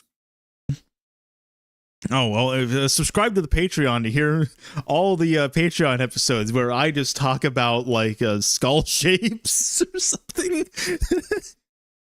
That is not a thing that's on the Patreon. No. At least not our Patreon. I don't know if you started another one. Yeah, I mean, yeah, they probably don't like that we are critical of their company and their business practices and everything they stand for. They're just like, I don't know, you could be cool. Your Crunchyroll could like turn around its public image. Do I think it will? No. Why would you ever bet on something like that happening? It's a way smart. You're not good with your money if you are. It's a way smarter bet to just be like, yeah, shit's fucked and it's probably not going to get any better. It's probably just going to keep getting worse. Things will continue to degrade. Nothing ever happens. Nothing ever happens. Damn, this is a bad year for Sony, just like their Spider-Man universe. Yeah, I don't understand. Like, Sony is such a weird company to me because like Sony Pictures, they have Sony Pictures, which was routinely fucking up. I have been told, I would not know this, I'm not a gamer. I have not owned like a console that I would play on my television since about 2008. I think like the Wii, and I think that's basically it. But I've been told the PlayStation 5 in fact has no games. It doesn't. Yeah. It's crazy. It has 0 games. It has 0 games, in fact. So Sony's like video game division, which has historically done pretty well, I think is also kind of like in not a great position. They're trying to make money off this expanding anime market to mixed success, I'd say. I don't know. I guess I would need to like really like pour through like their like annual financial reports or something, which I don't know. Maybe that'd be interesting for a stream. Maybe we'll do that when we go over the anime industry report that comes out in a few months. But yeah. You have anything else we want to talk about this article? No, No, I think I've shit on Crunchyroll enough. Yeah, so I guess year. to like we'll read some stuff from chat, but to wrap up just like this whole topic, my prediction is basically that Crunchyroll will continue obviously to expand into like India and Latin America, and do so, but still not really meet like investor expectations, and they'll start cutting costs and not spending as much money on licensing anime. So anime licensing costs will go down. They may still end up just licensing more and more anime. And more anime very well could still be made, at which point we'll just see more outsourcing, probably more use of AI over the next few years as well. I feel like that's just going to be on the horizon and is a reality that we're just going to get smacked in the face with. Or no Catan subs. It'll get to the point where people won't notice, and when people stop noticing, people just won't care. And then yeah, when the global recession hits, everyone will die. Wouldn't that be nice? It doesn't come through in an audio podcast, but like I'm just shifting my eyes back and forth like, what the fuck are you talking about? This has basically just been, this whole episode has basically just been you listening to my conspiratorial rants as I'm talking about like Pepe Sylvia. If you want to spend I mean, you're probably not far off with the things will continue like with AI shit, because I feel like I remember there being a distinct drop in quality and like subbing when it got changed because the Crunchyroll, because like they didn't give a shit. No. They obviously aren't gonna bother with like typesetting and trying to make things kind of incorporate into the visuals where it's not like fucking just. And I have noticed with like a lot of their shows that are not really like big flagship ones every season, watching this is kind of like I think even in like Negapussy Angler, Negapussy,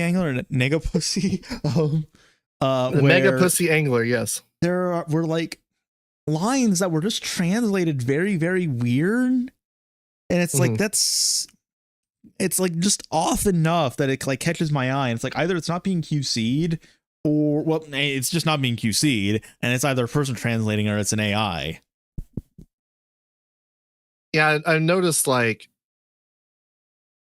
I don't know if there's been more, but I have been noticing it more here in like the last year or so. Where like, someone will be like Okari or whatever the fuck, and they'll translate it to be like, "Great job, guys."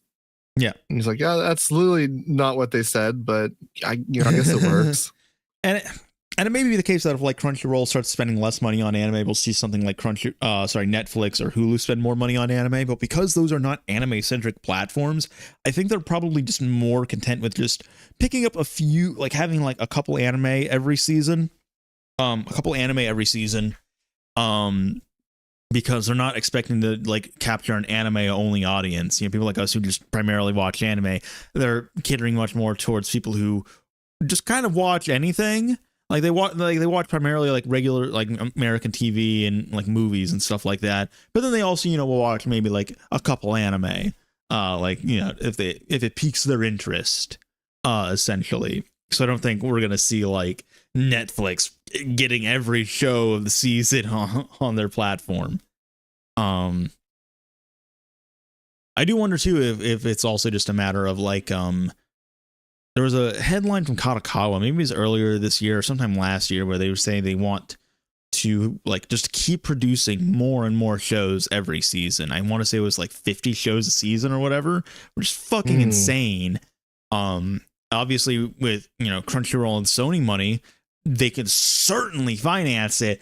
Whether or not can they find the manpower?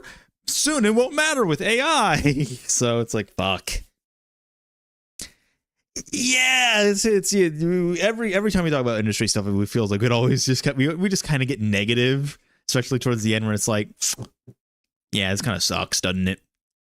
It's hard to be positive about this shit. Well, yeah. I mean, it's kind of like this thing where it's this conflict I have where I feel like I'm generally still pretty positive when it comes to like the overall like quality and how much I enjoy every anime coming out. The content itself. But then it's like the industry conditions and the direction the industry is moving in, even if necessarily doesn't make me like make more anime that I dislike, it's still, you watch it and you go, Jesus fucking Christ. Yeah. I feel bad. Yeah. Want to read some stuff from chat that we've been ignoring for most of this time? Yeah, let's now that we're out of the podcast section, we lost those stupid fucking Spotify users. Blah blah blah blah blah fucking blah. Losers.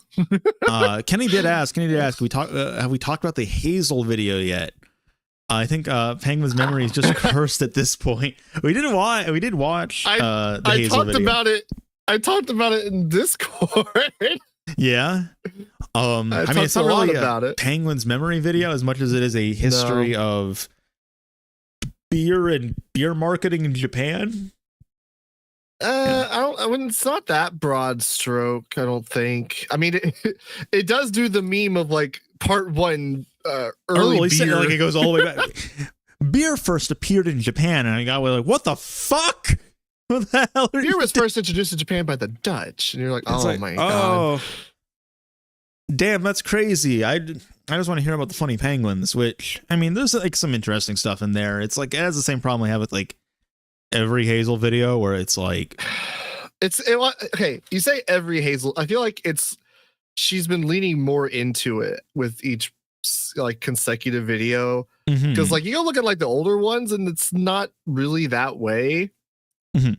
Like her Hibari-kun video, what was the other one that she like the ones that she's hidden? Yeah, her like first videos, which were much more like analytical in nature, I'd say, a lot shorter certainly. And then I forget when exactly, but she kind of got on this thing of like very long videos, kind of rambly, not really a ton of structure to them, and interspersed with like a lot of like just personal anecdotes, things like that. I feel like the idea is like the appeal, as I've had it described to me, because it doesn't really appeal to me, is like a friend just kind of like rambling to you about stuff, and they'll just like get off on tangents or like other things and then kind of come back to the point. I feel like part of the reason I kind of thought about this with this video specifically, because we were talking about it a lot. I feel like I'm getting closer to like what it is exactly I don't like about him, because like with this kind of video, I'm realizing like I pay attention to videos, I feel like, better than a lot of people will. Like I feel like a lot of people put stuff in the background. Yeah, I need a video to eat to, Moomy. If I do not watch a YouTube video while I'm eating, I'll choke and die on my food. All right. But like I feel like people like describe Hazel's content like the ultimate like second monitor content, and it's like I'm kind of used to like putting stuff like Joe's content in the background and like listening to it. Yeah. So like it's partly because I've just watched so much anime and stuff, because I've gotten like really used to like watching stuff and being able to retain stuff very quickly. So like watching Hazel's stuff, I don't feel like I'm engaged with it in the same way a lot of the people who are watching it as second monitor content are. It's not very information dense, is what there's a lot of interesting information there, and I think something I've kind of always said. I would disagree, because I feel like it's like overly informational, like dense. Like I'd almost describe it as like informational diarrhea, because it's like, I see. So okay, let me give you an example. Okay, for people that like a specific example. I mean, so there's like a lot of water in diarrhea. You know, diarrhea is not very. You take a shit, and that's way more dense than diarrhea. I'm talking about like the shotgun sort of. Oh yeah. Anyway, so like just an example, right? When she's talking about like the key kind of figures of a penguin, like the marketing for Suntory. Yeah, and like how one of them was like a marketing guy. She then explains that like he worked on the design for Calorie Mate. She then goes on to explain how Calorie Mate has different flavors. She then goes on to explain that Calorie Mate was in Metal Gear Solid 3. She then goes on to explain that Metal Gear Solid 3 actually changes the flavor of the Calorie Mate depending on which platform you're playing the game on. She then goes on to explain that Calorie Mate had its own video game. And I'm just like, hold on, wait a minute. This has nothing to do with anything about yeah, people's memories. getting off on it. Well, that's kind of what I mean when I say like not as information dense, because it gets off on tangents like that essentially. Basically, we're saying the same thing, but it's like it's a bit because like I view that as like a lot of like unnecessary information. There's a lot of fat on that steak. Yeah, I feel like a lot of the appeal as like second monitor content, right? Mm-hmm. Is you're kind of like listening to it in the background, but you're not like engaged with it. So like if she says something that you are interested in, say Metal Gear Solid 3, all of a sudden your ears perk up and you listen to like, oh, Metal Gear Solid, oh, they changed the flavor and that's kind of cool. I didn't know about that.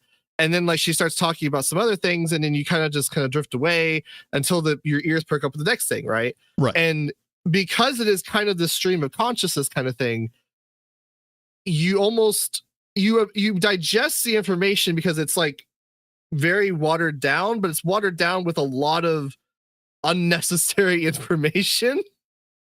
And not in like a what do you call it? Like not in like a narrative sense, like how a lot of people will, where they kind of will water the information down to make it more digestible with like, you know, illustrating a scenario, or like you think of like Steven's video, right? Like he could just go through information like factoid by factoid. He puts a lot of time into like actually making a story out of it. Like every Steven video starts off with like someone is talking.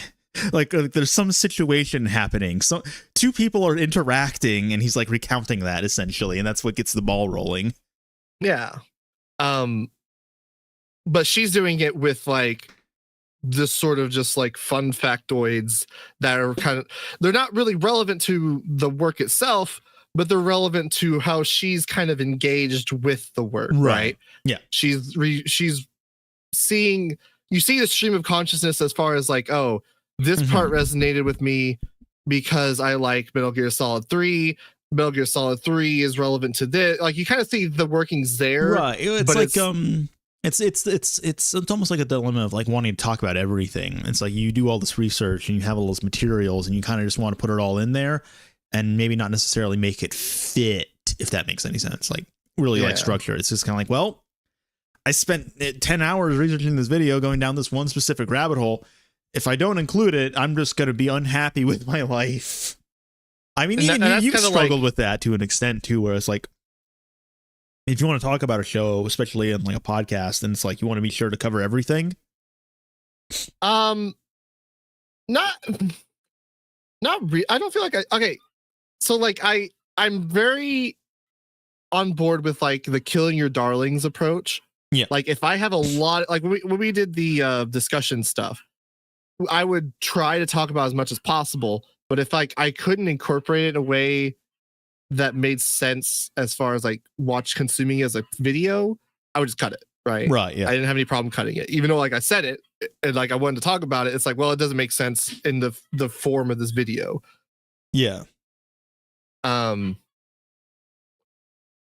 also of the mindset that I would rather have people talk about a specific aspect as opposed to trying to make something that's all encompassing. Totality. Yeah, definitely. Because like, I feel like a lot of people aren't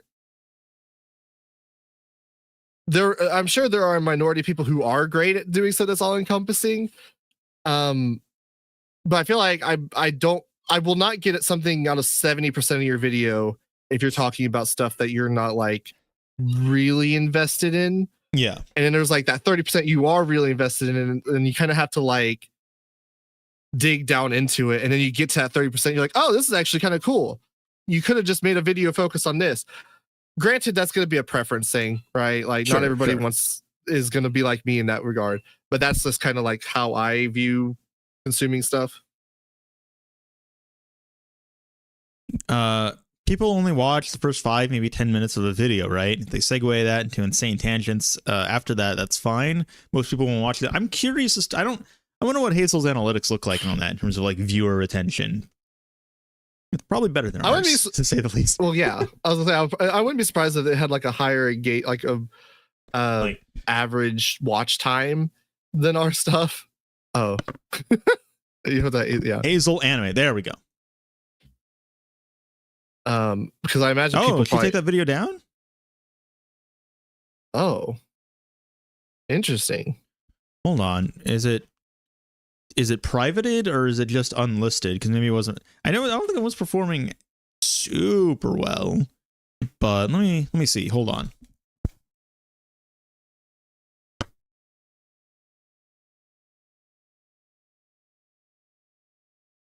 And it's gone. Yeah, it's private. Oh. I have no idea why. Oh, you mentioned the video is private? Sorry, so we... I didn't read that, but we're like... Well, no, we like established at the start of the stream we can, in fact, not read. True. Yeah, no, the video is private. Oh, check the community tab. Let's do some sleuthing. Guys. Pulled the Penguins. It's my worst performing in more than 2 years, and I expect it's because I made a mistake in putting the word beer in the title. I mean, that sucks. Yeah, but you could just change that. Nah, but if it fucks up your initial analytics, it could just fuck up the overall performance of the video. Here's the title. That's a problem. No explicit demonetization or anything. It's otherwise completely unprecedented. Its system is completely opaque. Yeah, he probably just used a bad word. a no word. Talking about like a thing that I would say probably most people on this planet right now have drank at some point or another. Unless you're me. Playing to see my family. Okay, yeah, that sucks.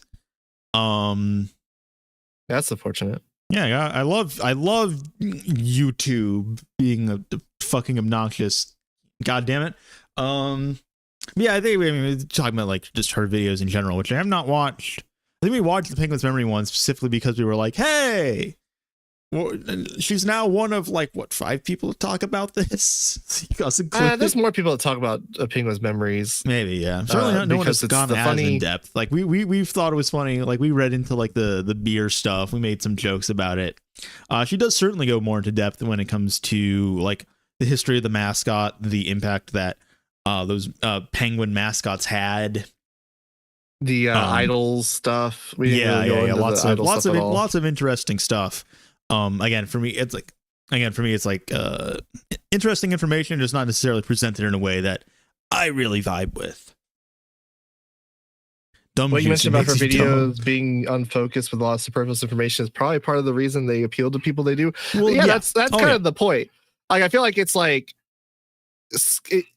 it's scattershot in a way that you're kind of juggling the attention of enough people. Yeah, where it's some people will tune into the Metal Gear Solid, some people will tune into the idol stuff, some people will tune into the Earth or the the Earthbound person stuff. Yeah. I'm sure that especially with the amount of views she pulls, a lot of people are also who watch those videos are probably also just not super diehard into I like a lot of the same stuff that Hazel does when it comes to research. I love all using that post. That shit is great. So when I watch a video that talks about that kind of stuff, I'm listening to it fucking intently, hoping to learn some stuff.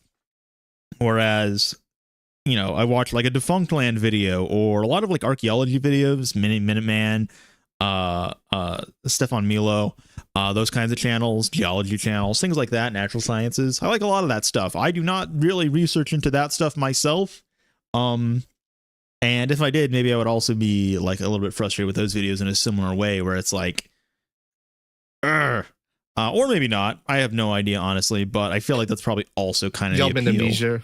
Yeah. No, not really that. Just so much if I was an archaeologist, and I spent a lot of time in my day reading archaeology papers, why the fuck would I want to go home and then watch an archaeology video? I want to get away from work. God damn it. So I don't. That's probably also explains why I don't watch a lot of just anime content on YouTube in general, because it's I think and read and talk about anime enough. I need an escape.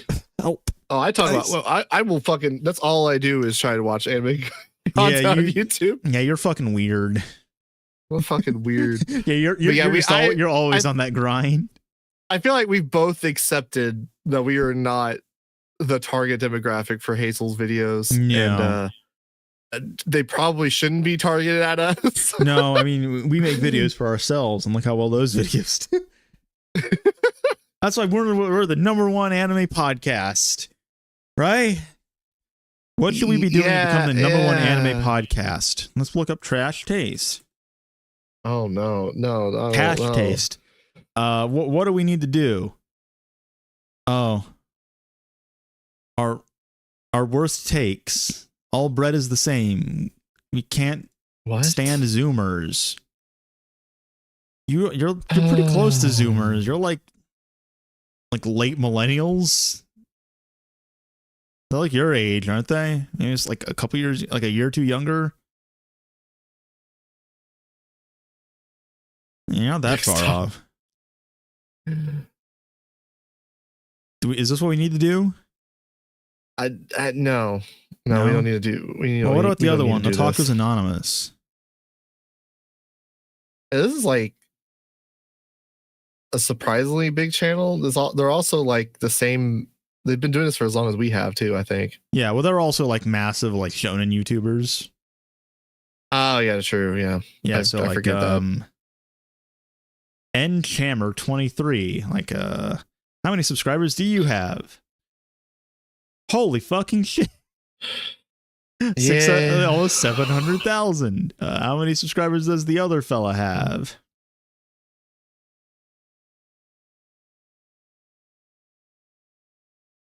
Almost 1 million. Oh my god! So, how many subscribers do we? Oh, yeah. So it's not a fair compare. Like, if you want a successful podcast, you need to have you just have successful YouTube channels, and the podcast is on the side. Also, yell at the start. See, I can't hear on this. Move Ah! See, there we go. Got your attention now, don't I? See, I'm smart. No. I'm smart, man. I've got big brain. Now my fight or flight response is activated.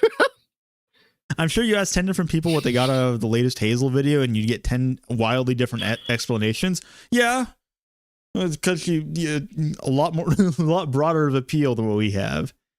Do subs even matter now? I see a lot of Minecraft channels like 7 million subs. That's a good question, because YouTube, the subscriber system is kind of, in a sense, almost like archaic. It goes back to the days where like subscriptions actually mattered, and your homepage was not like super algorithm driven like it is now. Because I'll watch like a YouTube channel, and I'll keep watching videos from that YouTube channel, and I won't even be subscribed, and it'll still appear on my homepage. So in that sense, not really, honestly. I don't know. It probably matters to some extent, because, statistically speaking, people will just end up subscribing the more they watch your videos, but it's not the end all be all. It's not like a strict determinant, especially when it comes to like shorts. Holy shit, you can make a lot of shorts. You can have a lot of success with shorts and just not get a lot of subscribers, because people don't need to subscribe to you. It just appears in their shorts feed.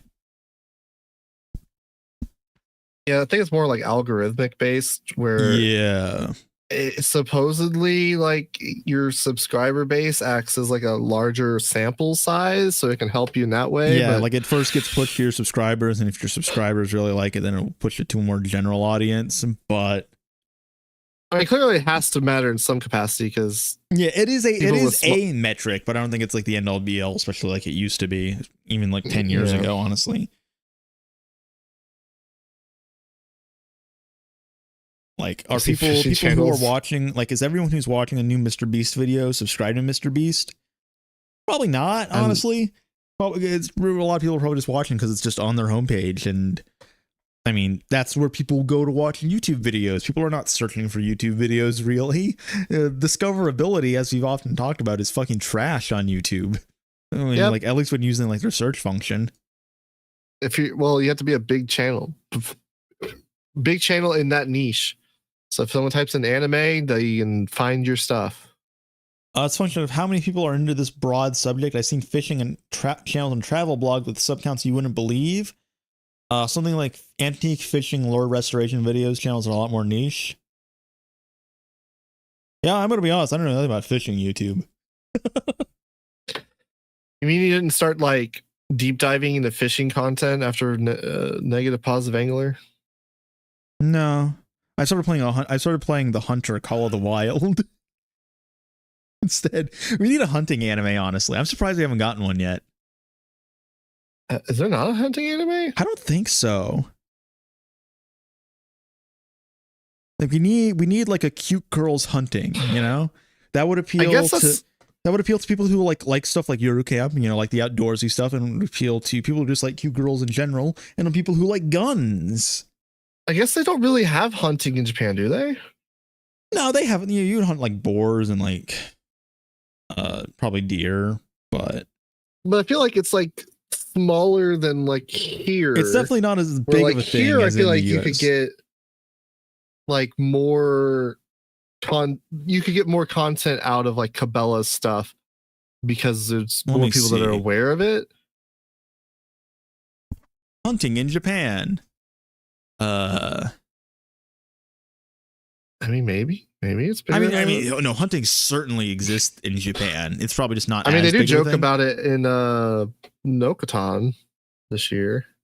Damn, I mean, I guess it's on the decline though. There are like way fewer like people with hunting licenses in Japan over time. And it's also way older. Jesus Christ. Yeah, not a lot of young people going out hunting. You're not gonna be appealing to a lot of young generations. Well, I mean, that's what anime is for, right? Like, no one was into Rakugo. Then you made an anime about Rakugo, and now people are interested. Hold on, this is interesting though. So the number of hunting licenses has declined over time, but the number of like wild boars or deer captured or killed has gone up like consistently. Is killing more animals? It's like more for me. I wonder if it's because it's been like they've turned it into like some sort of like they just do like deer feeders and just like capture them and kill them like wholesale. This is what we need a trash case video on this, all right? Where they go out and they kill a boar and it's like them trying to figure out how to like gut and process it. I hunted a Japanese deer.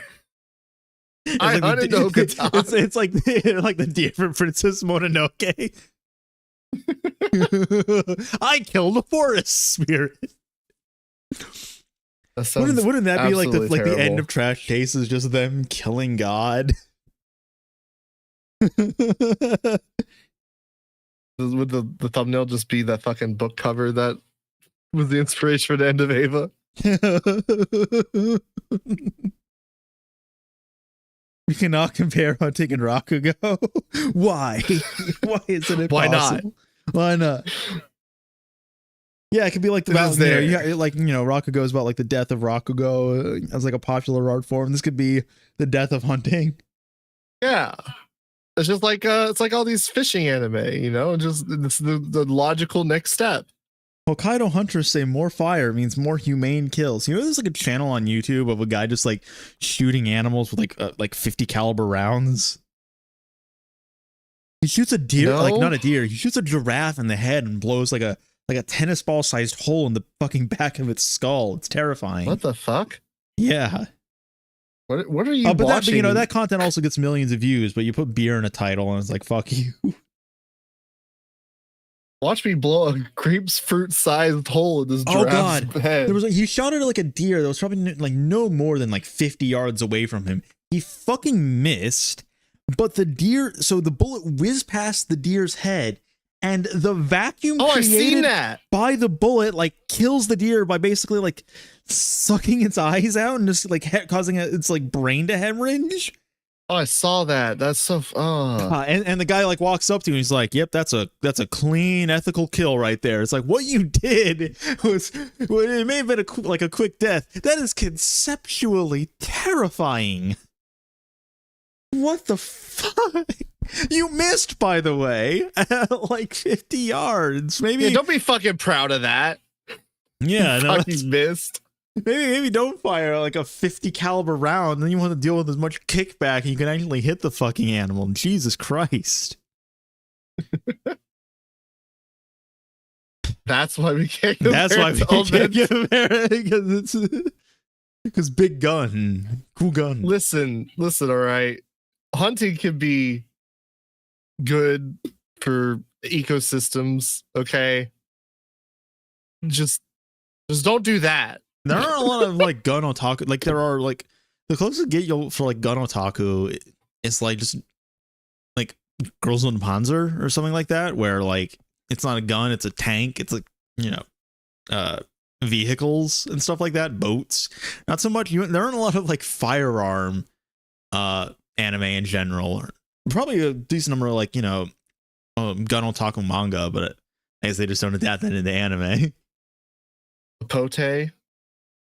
We need it's like an anime just tell you how to make your own gun. Like it's just the fucking guy that it's just Tetsuya Yamagami's firearm.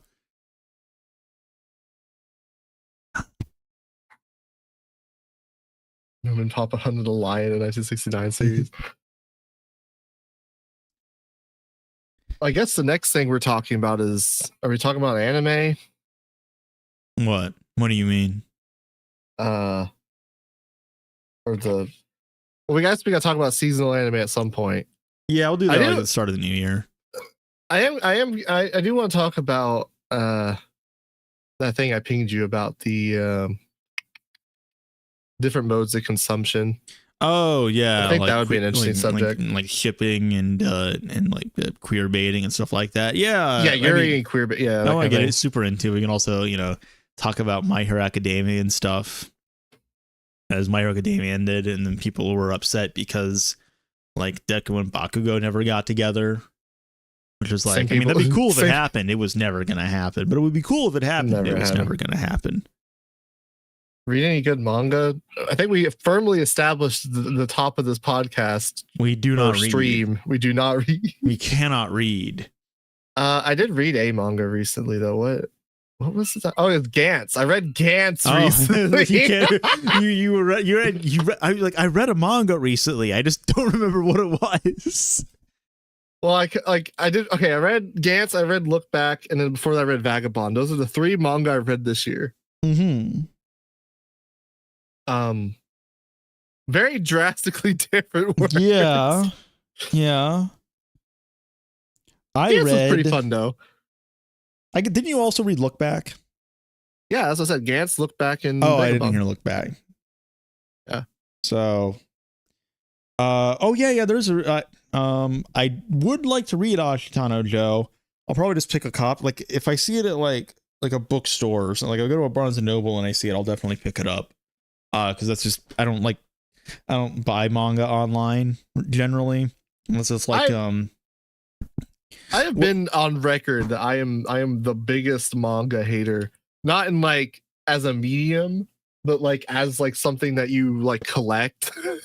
I do not get the manga collecting, like the people that get like really into manga collecting, where they have like so like you look at like any like manga tuber basically, and they all have like a massive wall that's just dedicated to only manga.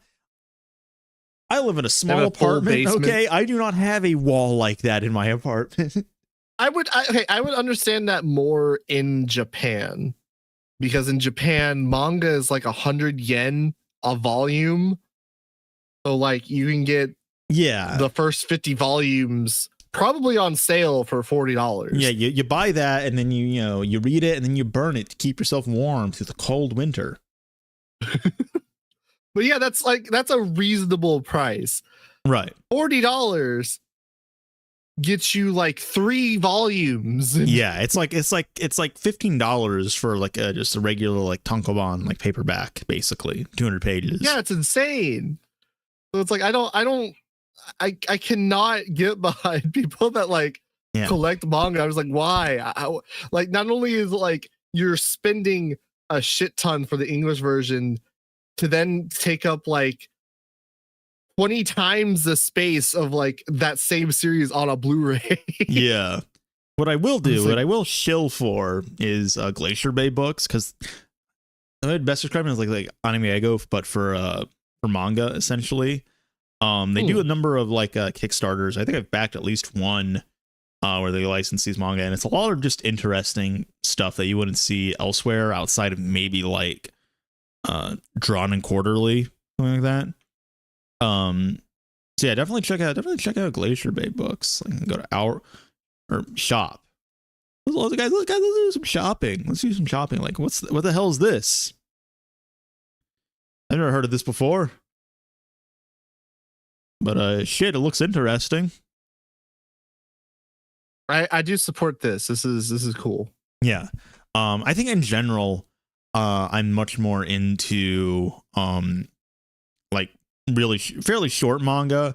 Like, I cannot imagine buying all of like Full Metal Alchemist or Attack on Titan, God forbid, like Naruto or something like that, and just that's an entire fucking thing on my shelf. It's like, nah, I'd much rather like own like shorter stories, one shots, things like that. It's just, I don't know, looks nicer on the shelf in my opinion, a little bit more interesting than having like, oh, that's an entire franchise right there. What I'm hearing, it seems like you can't get behind collecting as a hobby in general. Yeah, no, I can't. Jamie, pull up. Yeah, link me your My Figure collection. No, we don't need to.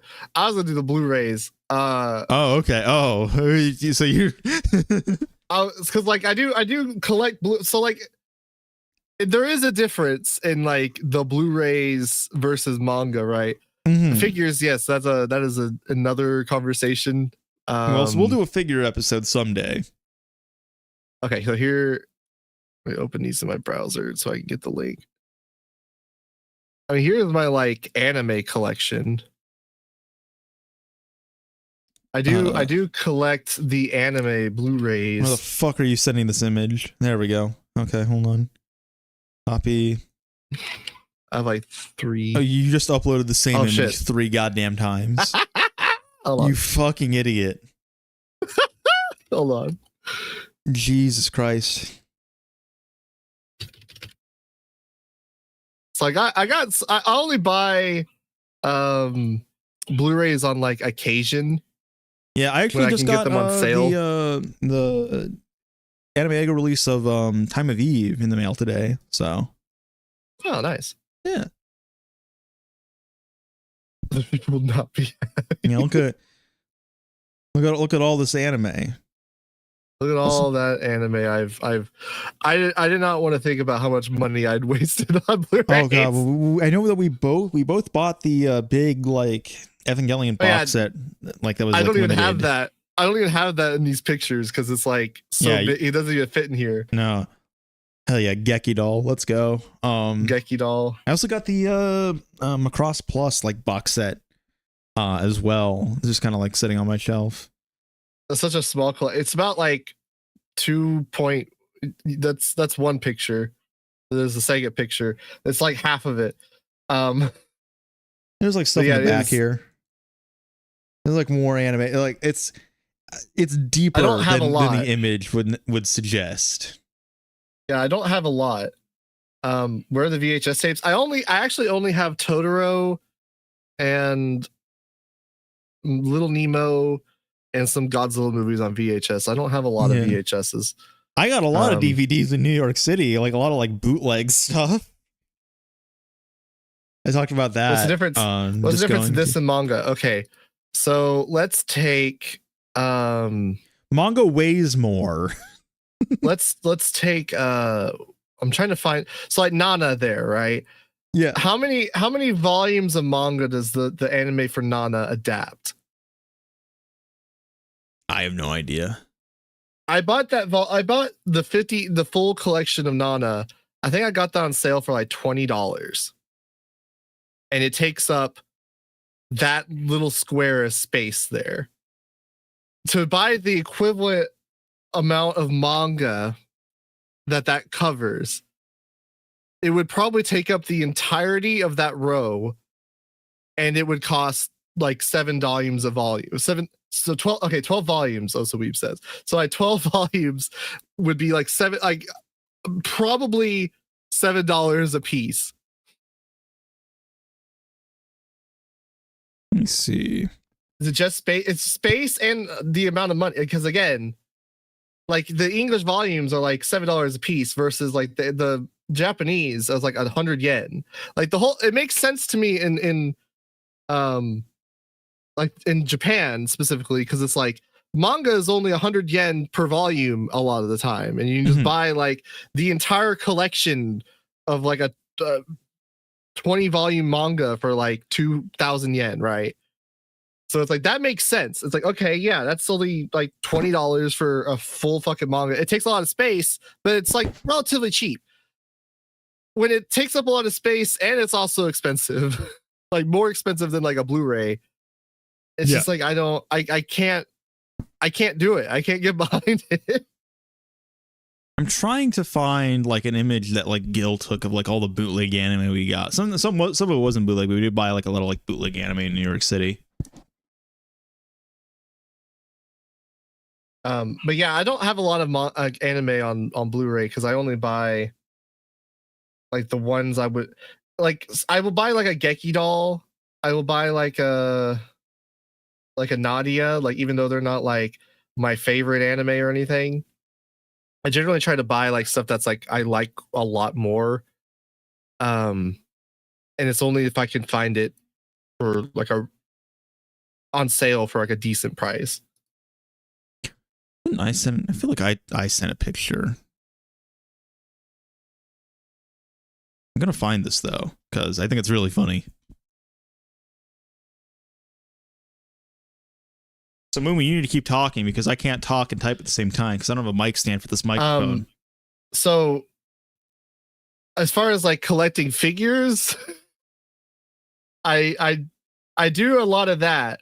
I am also probably in a weird minority for figures because I don't like Here we go. I don't like the scales, like the 1/6 scales. I have some, but I'm not like a scale person in general. I do like Figma and like the posable figures. And what I like to do for those, I'm not gonna bust out my entire fucking figure setup. Maybe we'll do that for like an episode where we talk about figures and stuff. But just as like an example of what I like to do as far as like figures, which is something that probably many people have seen.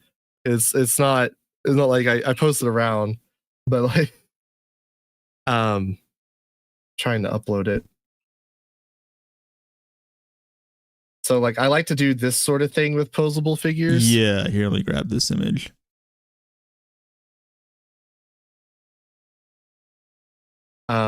Yeah, Moomy likes to play with his dolls. I like to play with my dolls. On the shelf. Yeah.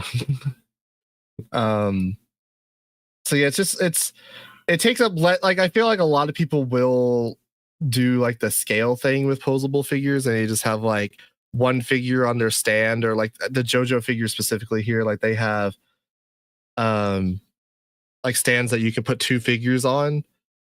So people will do like the two figure, like they'll do like the stand behind the stand user or whatever, that kind of thing for their figures. I like to do like a collage kind of look like this. So like it does take up a lot less space than if I just had all those figures like on one stand standing next to each other or whatever. Yeah, I like to do that sort of thing. We should talk about collecting anime on the podcast. I think we talked about we talked about a little bit with Internet Pit Stop, actually. We talked about like the ways different people kind of engage with the hobby. Oh yeah. Because we were talking about specifically with that, I think we were talking about like buying like merch as in like clothes and stuff. Because like we asked him like, oh, what kind of anime merch do you have? And he's like, oh, I don't really collect merch, but I do have like clothes. I was like, well, that's merch. I mean, yeah. Let's talk. I might steal this idea. A lot of people have kind of stolen this idea. I stole this idea from like a Japanese JoJo figure collector. So it's not even like I came up with. He didn't have this exact base, but a lot of people do have this exact base now that I've done it. But yeah, like we talked about like collecting different stuff. I like to collect like vinyls and stuff. So, that's what? not like vinyl records. Like, Are you cutting out? I don't think so. Okay, I don't know what the hell is just happening then. Yeah, I like to collect vinyl records. So that's not like, that's a pretty stupid money sink, but that's something I like to do. That's different from figures and manga and anime Blu-rays. I am not showing that on stream. What, my manga? My no. Plato Tonga sent me. He was like, I show this collection on stream. I dare you. Here, I'll post it in like our private chat. But I'm not doing that. What I will talk about, and I'm trying to find like the specific store that I went to. But yeah, when we were in New York City, Gil and I went to this like store, and we got all this shit. Not the Monster Girl Encyclopedia. We got that somewhere else. But we got all this stuff. I think this stuff over here is stuff that I got, and this is the stuff over here that Gil got. And a lot of these are bootlegs. Like I think like You're Under Arrest is a bootleg. I think Gil got like an actual Anime Ego release of something here. I just don't remember what. Maybe it was Ursa Yatsura here is like an official Anime Ego release, which is pretty cool. We both got really compromised bootleg releases of Ghost in the Shell. These are like Hong Kong bootlegs for the record. So like they all have like really crusty like Chinese subs just kind of burned onto them. They're really low quality. Oh my god, they're great.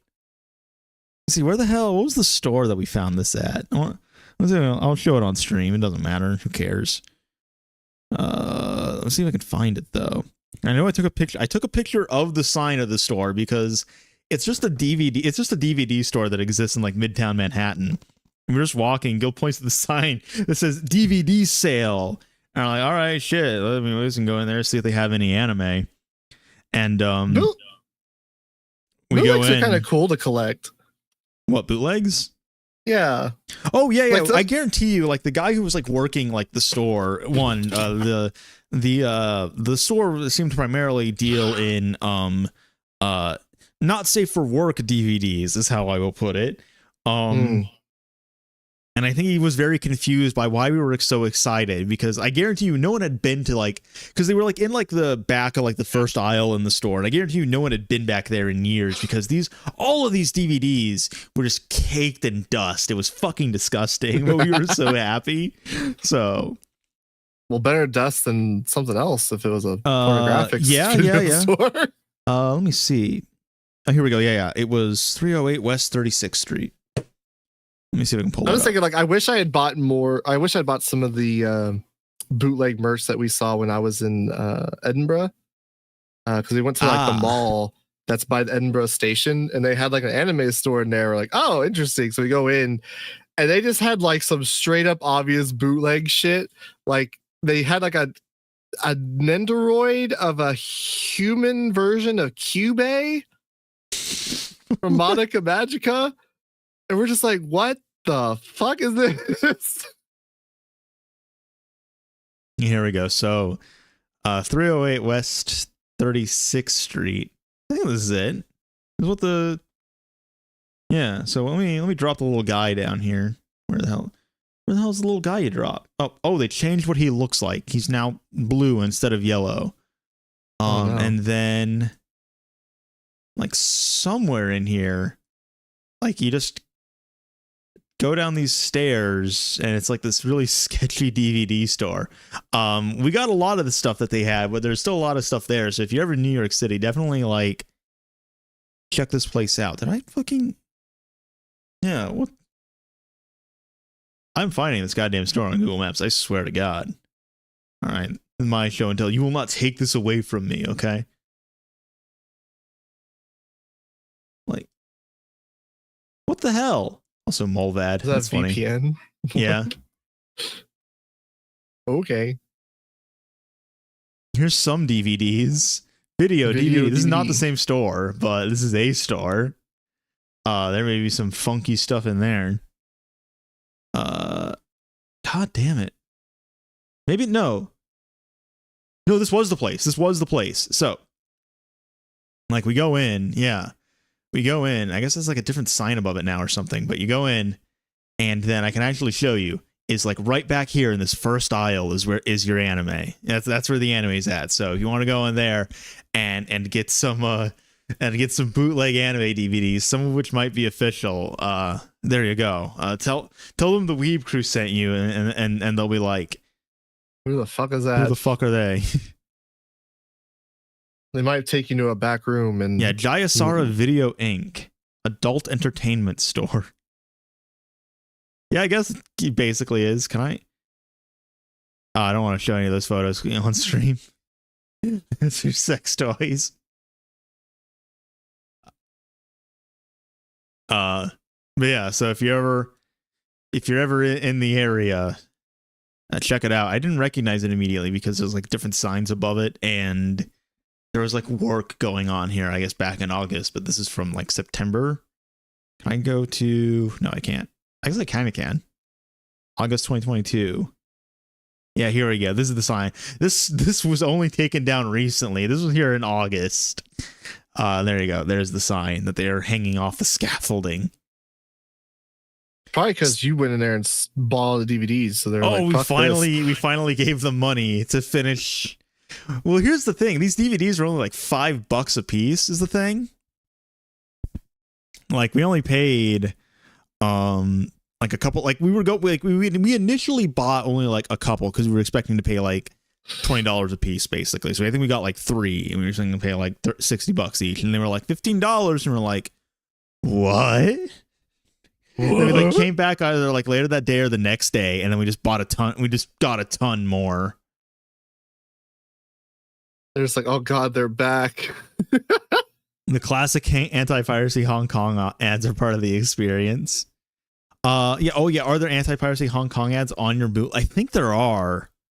I need to like pop one in and check, but I'm pretty sure there are. I also got a copy of this movie called Chinese Gods. I think it's like called like Feng Shen Bang or something like that. Bruce Lee in Chinese Gods, which is this hilarious weird Bruce-sploitation movie. I believe it's the first animated movie ever made entirely in Taiwan. And they had to like import like animation cells from Japan. And I was so surprised. I was meaning to like pick this up because I would like to do like some sort of video on it eventually. And I was like so happy that I was able to pick it up. It was loose in the packaging, in the case itself. Unfortunately, I think the disc is a little bit scratched, but it still plays fairly well. So, isn't it the one we talked about that they like had to censor or like change because his pectorals were too big? They looked like boobs. Yeah, like it looks like yeah. You can't. I would not be allowed to show it to you on YouTube, to say the least. Bruce-sploitation is a word I've never heard until now. Oh yeah, especially after Bruce Lee died, there were a lot of like fake Bruce Lee movies made to like basically capitalize on his death. Not really a thing now anymore, but yeah, that was a big thing for a long time. And I can't believe Rock Lee was a Bruce-sploitation character. Can't believe it, honestly. I thought better of Kishimoto.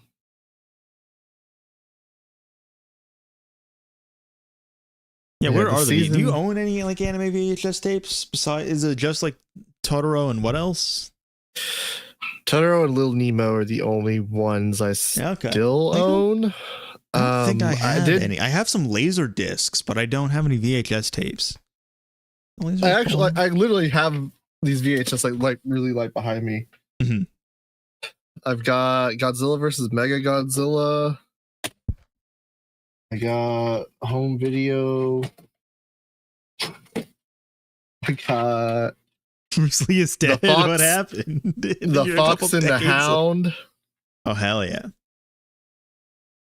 I do own some VHS tapes. They're just not anime related. I own. Let me see what the hell this thing is. Hold on.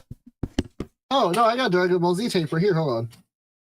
Dragon Ball Z Super Android 13 feature uncut on VHS. I forgot. I didn't even know I had that on VHS. I thought I just had that. I have what is known as like an RCA Selectavision video disc of the animated Lord of the Rings. I have the Wacky Adventures of Ronald McDonald, The Visitors from Outer Space on VHS. All these are like sitting right by my 3DO, by the way. My Panasonic 3DO that nobody knows what the fuck that is. No, yeah, it's like, look at, you want to talk about like obscure video formats. What the fuck is this? Why did these exist?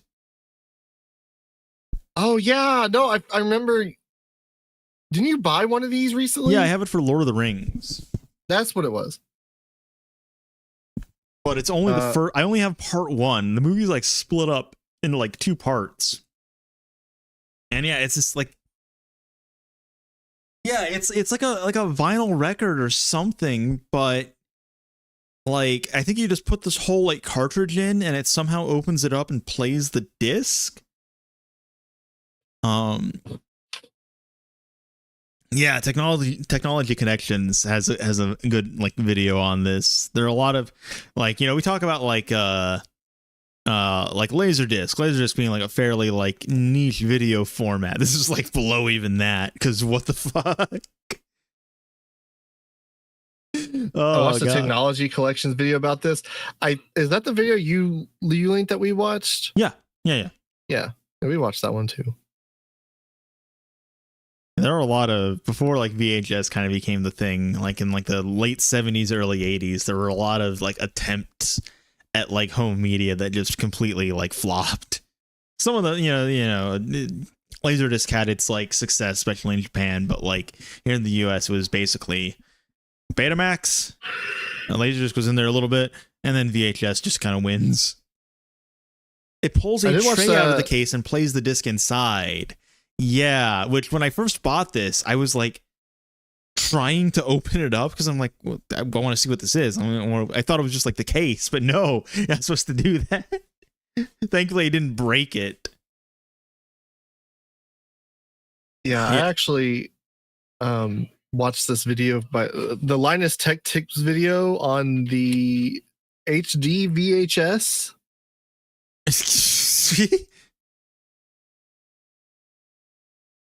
That's a thing? Oh my god. Yeah. God. The DVHS, that's what it is. You watch iRobot. Surprisingly, that one the is that what it is? The Collector? Entrapment? Entrapment, that's what it is. The Bone Collector. I think it was, I don't remember which one that he did in vinyl. He was actually saying like the mastering on the DVHS was better than the Blu-ray. Linus Tech Trips. That's funny. Garbage. It was interesting though. I had never known that was a thing until I saw that video, and I was like, "Damn." Yeah. I think Kenny, don't you have some like obscure anime with some like weird formats? It wasn't like shit. What was it for? It was like some anime that would like play on like flights. What was that? Oh, remember that?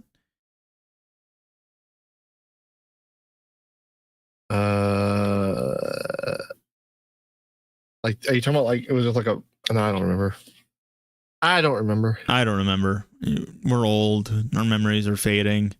I have dementia. Much like the data on these tapes. Anime on VCD. CED vid from Star Wars Library episode. Wait.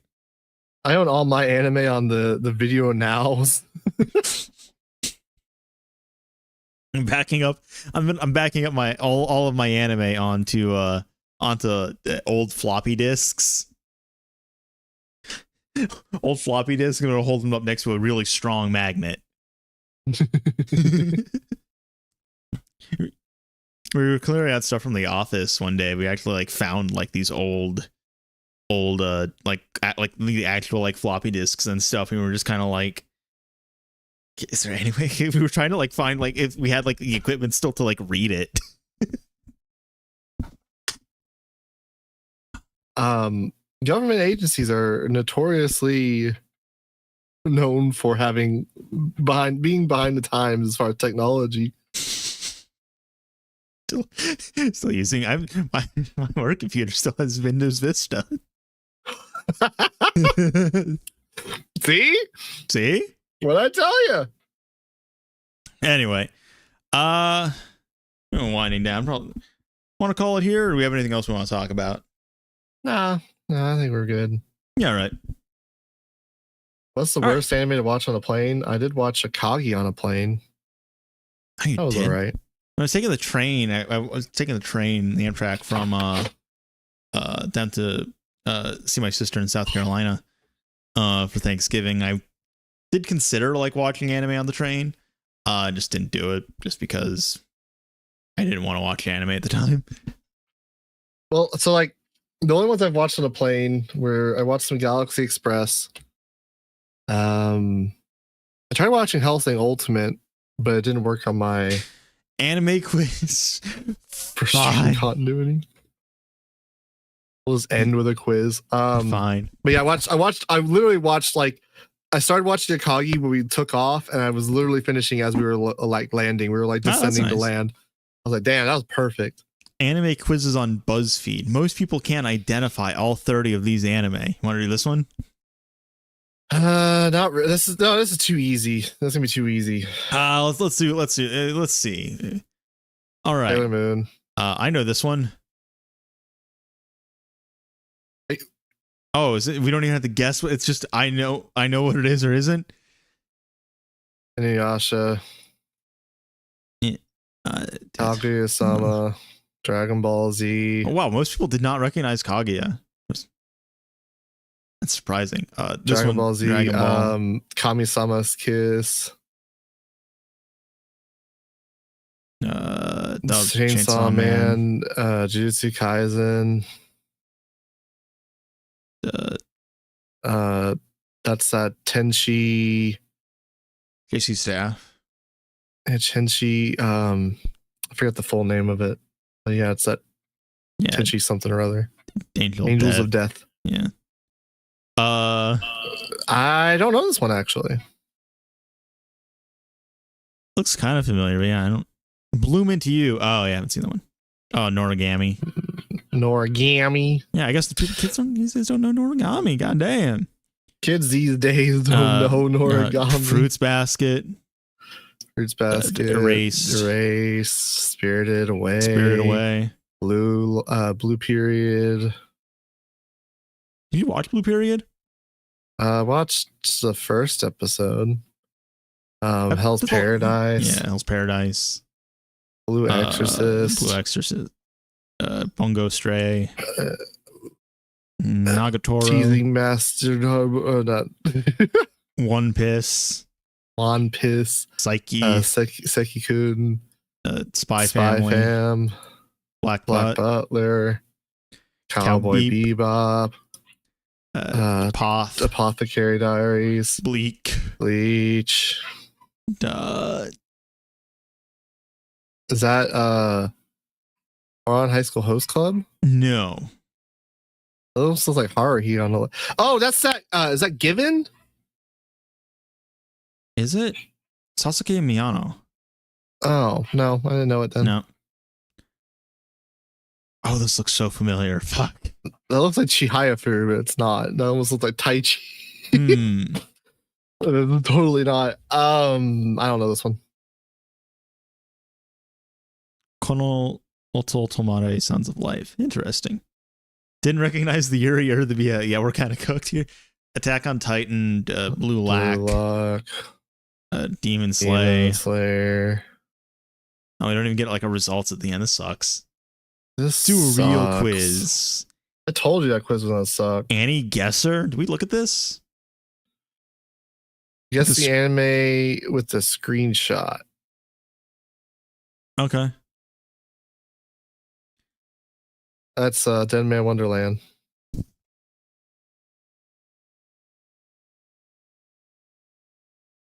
All right. That's Concrete Revolution.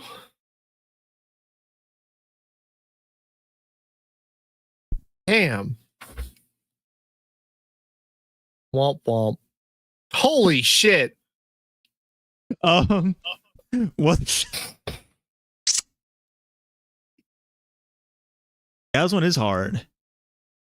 Okay. Nana or Eden of the East? Hold on. Okay. Unlock first clue. This is like, might as well. Just got here. Do these quizzes determine Crunchyroll's future somehow? Yes. Yes. We're fighting for Crunchyroll's life. If we can't get a high score on this quiz, Crunchyroll will. That was like the first hour or so of the stream. Then we were like, all right, now let's like talk about like Hazel and collecting anime merch, and now we're guessing. Is it Wonder Egg?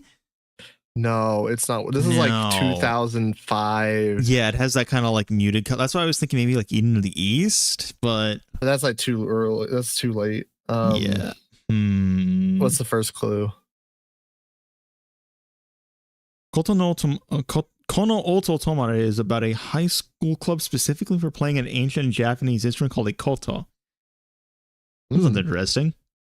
What's the first clue? Unlock first clue. Oh, it's Emma. Emma Monogatari, Victorian romance. Yeah. Okay. Final scores. What? That's it? We only get 3? I want to do more. What? God damn it. Can I only do this once? Next skit, god damn it. Okay, let's do it with characters then. All right. This is actually a decent like quiz, but now we can't do it yet. First one's from Given, second one's Senjo Gahara.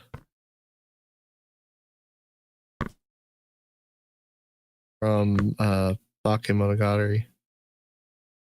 This one is Emma from the Promised Neverland.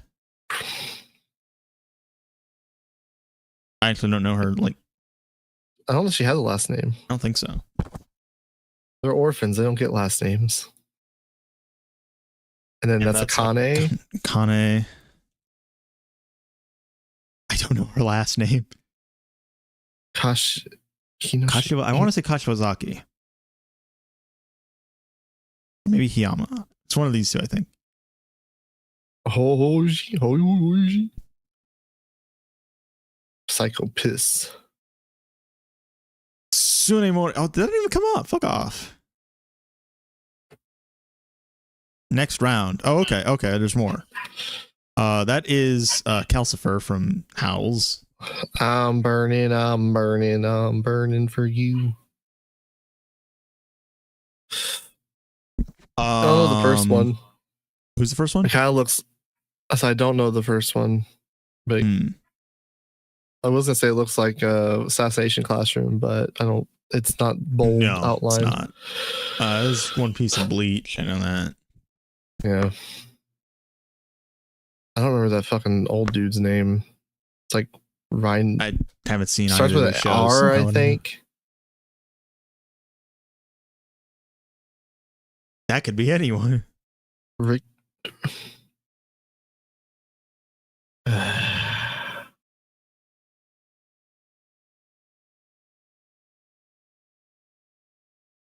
Rayleigh, that's what it was.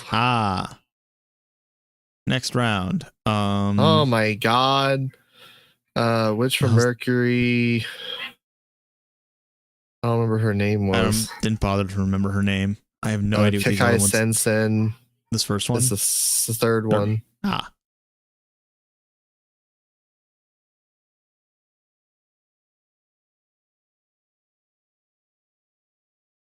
I have no idea who these That's other it. That's it. Oh no, wait, hold on. The girl from Kekai Sensen, I think, is Shiro or Kuro. I think it's Shiro. There's just Shiro. No, it's Mary. Fuck. God damn it. Oh, it's Italia. Okay. Final score. Man, we suck. We suck. I don't want to guess the opening. What the hell is Annie Idol? I mean, we can guess the opening, but no, I don't want to get the stream like copyright struck. Enter a first guess to start. What? What? What? Oh, is this gonna be? Wait. After each guess property. Oh, it's kind of like Wordle. Okay. So I don't know. Da-da-da-da. Okay. It's an action mystery.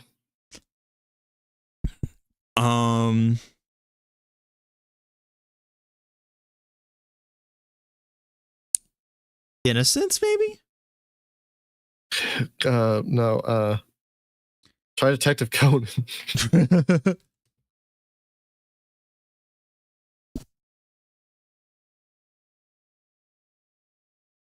That's just a mystery. Okay, I didn't have it. It has no action. Well, we know it can't be a manga or light novel, so that leaves visual novels and like originals and video games. Gate? That's Brain's Base. No, that's White Fox. Never mind. Yeah. Okay. Oh, that just doesn't even have it. What the fuck? So it must be an original. I'm gonna type Innocence.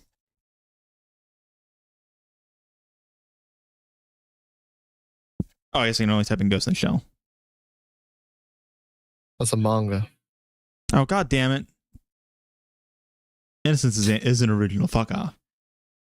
Oh yeah. Why do they include the score? Why would that match up? I don't even know how you would know that. Psychopaths? No, because it doesn't have no one be detective. That's not Production IG either. No. Hyoka? No, that's a light novel. There's no action in Hyoka, really. Oh, true, yeah. I forgot about the action part. Phantom World?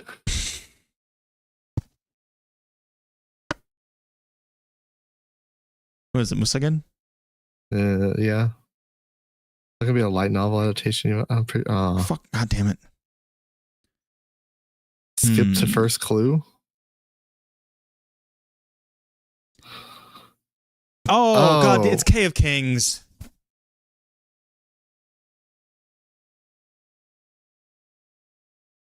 So, no, what else is it called? K of Money and Power or something like that.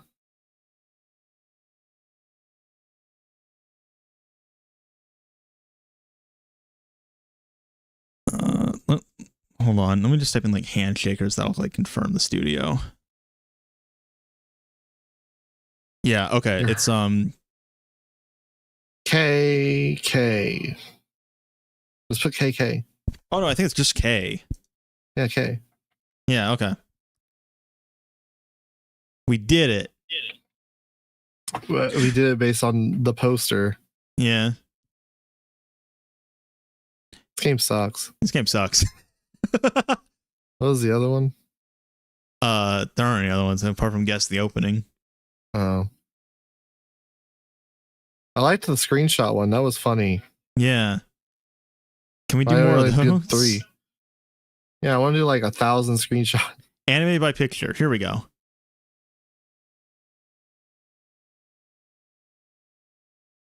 There's just promotional pictures. Oh. Do anime by we could maybe I guess we could do this Dragon Ball. One Piece. Naruto. Maho Shoujo Madoka Magica. Rurouni Kenshin. How do you spell it? Just put Samurai X. God damn it. Samurai Champloo.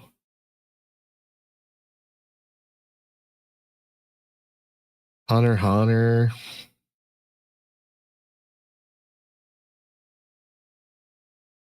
Full Metal Alchemist. Ninja Scroll. What the fuck? That was a sudden jump. Okay, now we're down Death Note. Death Note. D. Gray Man. Oh, yeah. D. Gray Man. Inuyasha. See if we can break the record. Oron's High School Host Club. Yu Yu Hakusho. Attack on Titan. Afro Samurai. Soul Eater. Toradora. This sucks. Gundam Wing. Type in Gundam. Okay. Sword Art Online. Oh my god, there are 60 of these. Fruits Basket. You sound so bored. This sucks. Vampire Hunter D. Lupin the Third. Lupin I. Eureka 7. Yu-Gi-Oh! Hitman Reborn.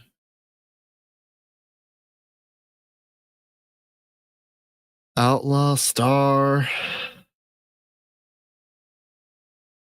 Bobo. Code Geass. Full Metal Panic.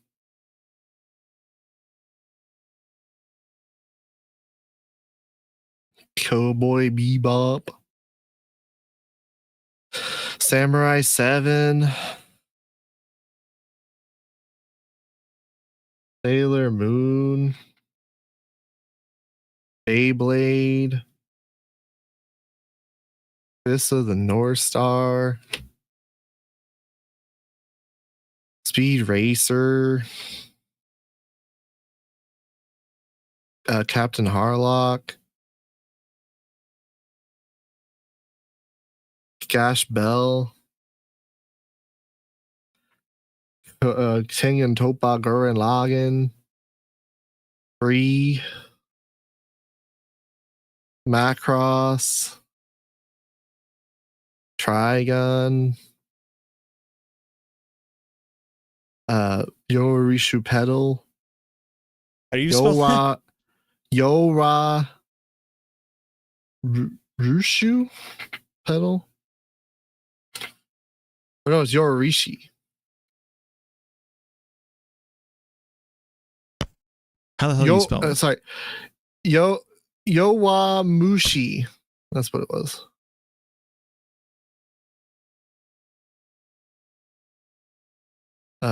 Galaxy Express 39. Berserk. Ava. Kokoro's Basket. No basket.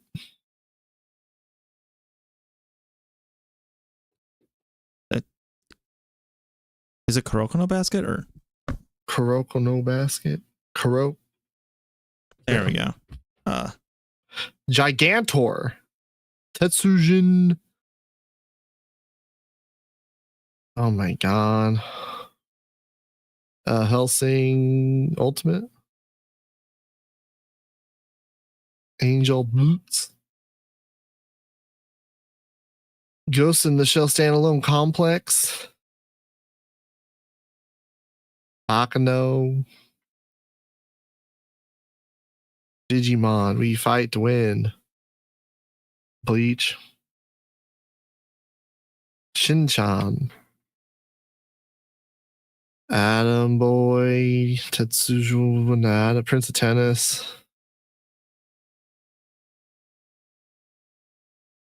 Gatchaman. Slump.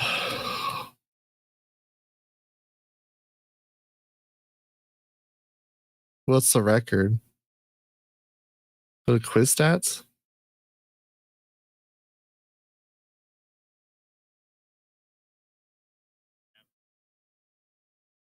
Doesn't say what the average time.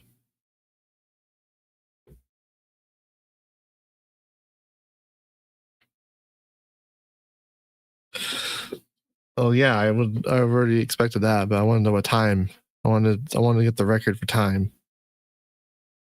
Yeah, but we didn't like 5 minutes.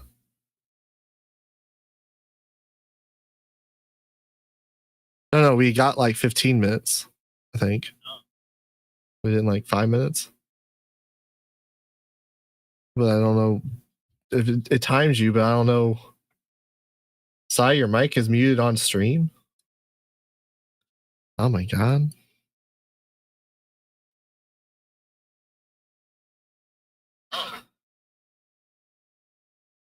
Oh, I know why. It's because I have my mute set to a hotkey and I think I accidentally pressed it. Thank you.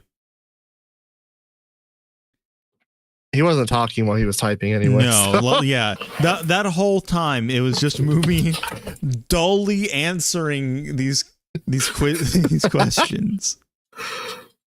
Yeah, okay, so right. You get like 15 minutes. Yeah, so we did that in like 5 minutes. Yeah. 5.5 minutes.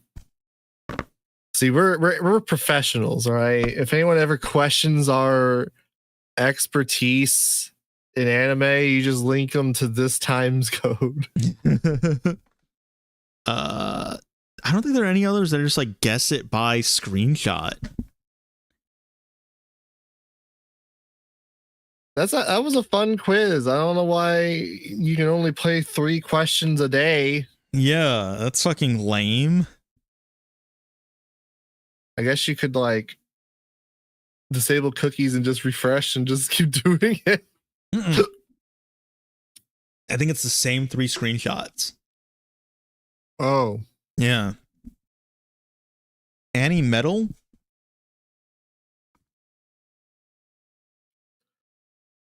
I love that band, Annie Metal. Oh, okay, this is like Wordle. Okay, oh, fuck. Nietzsche Joe.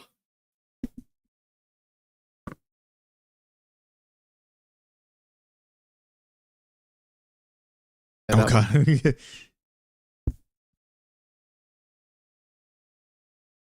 What?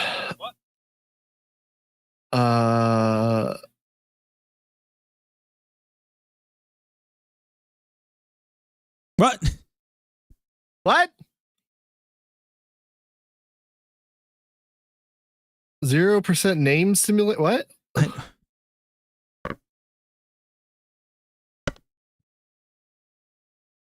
That's it. I mean, that's. Is it in the specials? No? What the? This is some bullshit. This is some bullshit. That's Beyond the Boundary. Kyokai no Kanata or whatever.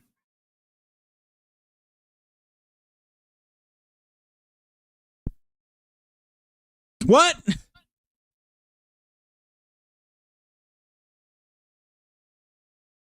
This is bullshit. This is bullshit. How does this work?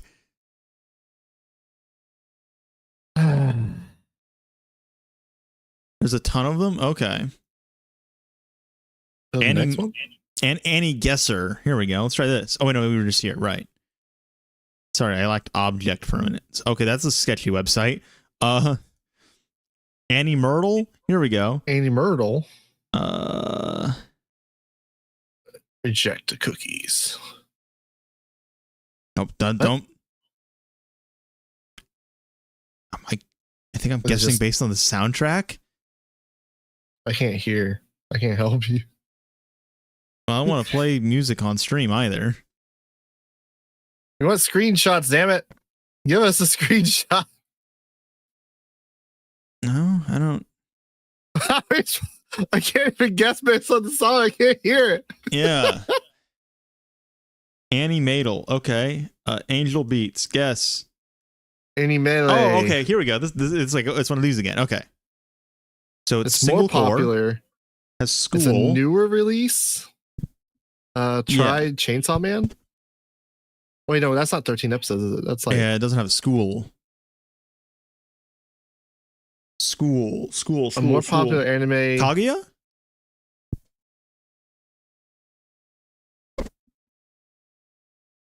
No, what the? That's wow. Okay, between the years 2010, 2019.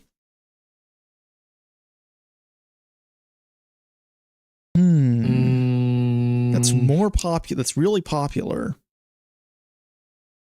Shit, what the hell came? A popular anime.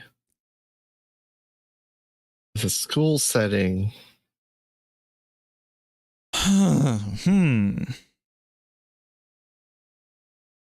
What are some like insanely? Yeah, it's not a fantasy. There's no comedy or romance in it. 13 episodes, so it can't be like Koi no Katachi or something. No, and it can't be.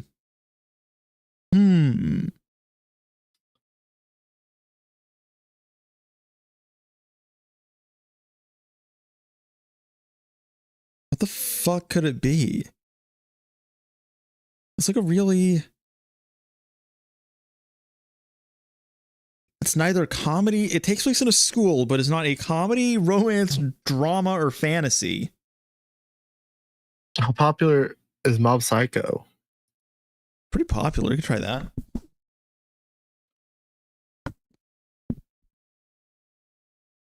Okay, so Action School. Episodes. Release here in oh, it's My Hero Academia, isn't it?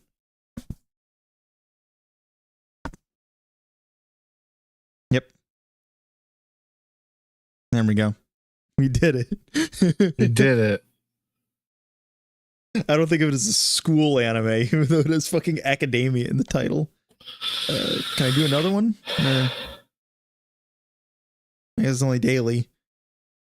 Only daily? Why are these quizzes daily? Because Wordle is only daily, goddammit. How the hell does this one work? It don't. It just doesn't. Are these all supposed to be the same anime? I'm confused. No. There's no way they're all the same anime. That's Nichijou. And that's... I mean, that one might not be beyond the boundary. It kind of looks like it would be a KyoAni, and he's got the scarf. But, do you recognize this? They got blue jackets. This looks like it'd be like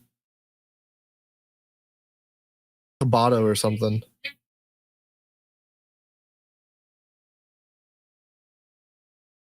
Stain, my precious book. These puns. Wait, what?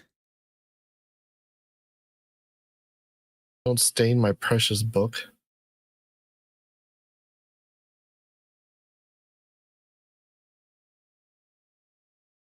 Oh, here we go. We are getting some clues. So it's less popular than Kyokai no Kanata. And less popular than Nichijou. Came out before 2011, so it's in the 2000s. It's all one anime? No, it's not one. I guess it's all supposed to be one anime.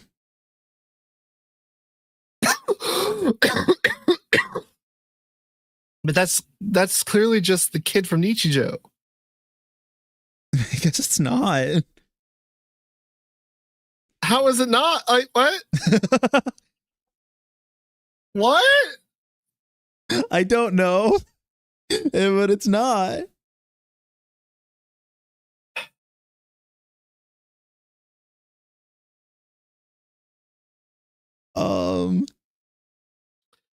Has a score in like the 7 range, so it would have come out in like 2010 or earlier. JTHM. I don't even like this one. This fucking sucks. Doesn't even make sense. That's Nichijou. That's just the kid from Nichijou. Yeah, I will literally copy this image. Copy image address. I put it in sauce now. I will see what this is.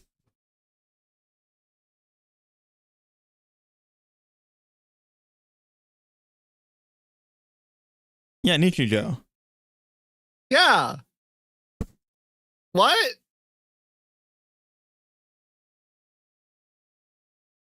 Wait, this is something else. Hold on. Wait, so this is a different show then.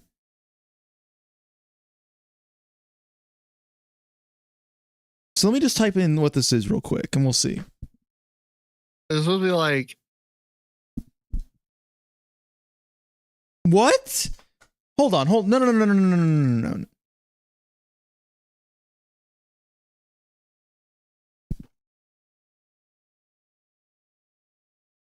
Okay, so this is Amagami.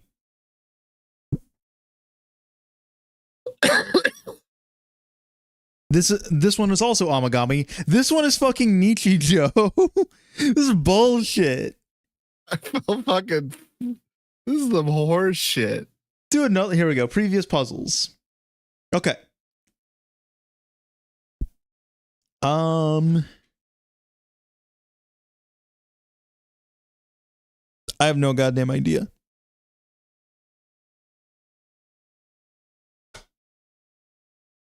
Snake quiz. It's a national quiz. Yeah, rigged. What's the next image? Oh, well, we have to guess something first. Oh. Kaguya? Carefully at the question, each part of the question one by one. And that's question 4.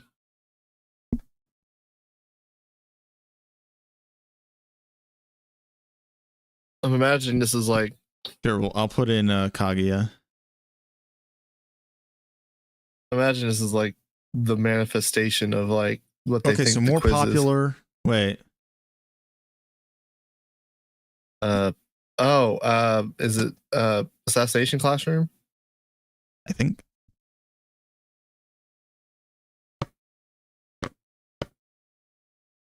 I don't know.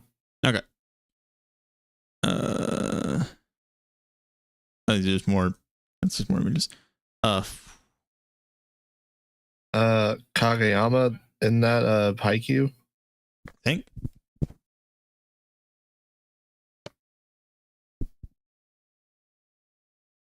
No.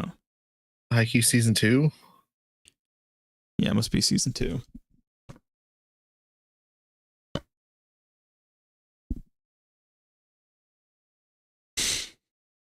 Never even seen Haikyuu. That's Hell's Paradise.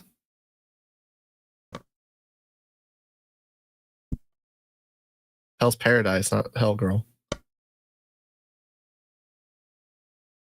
Hooray.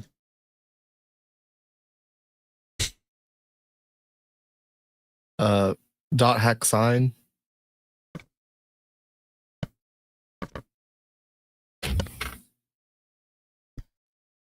That's so Ara. You can do this when it doesn't fucking lie to us. You fucking lied to me. Not fucking rigged. It fucking lied to me. What mecha anime is this? Sunrise has a guy in a mask. It's Seed? No, it's not Gundam Seed. Hold on. It's some Gundam. Do Gundam 00. Try Gundam 00. No. Put 00. Oh. There are a lot of these. Oh, here, this one. That one. Yeah. No. Oh, this is Iron Blood Orphans. Okay. Oh, okay.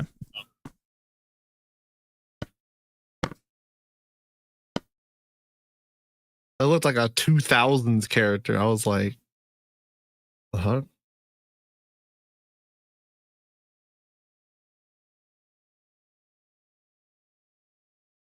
That's a Dododo? Yeah.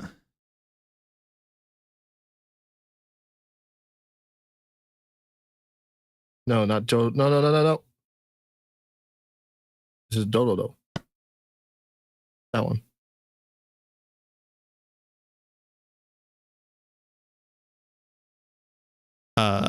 Oh, that's the Psychopaths? Yeah. Oh, no, that's Suzume. No, yeah. I was gonna say Suzume. Like, what? That's Suzume. Suzume. No, it's You put the wrong Suzume. Fuck off.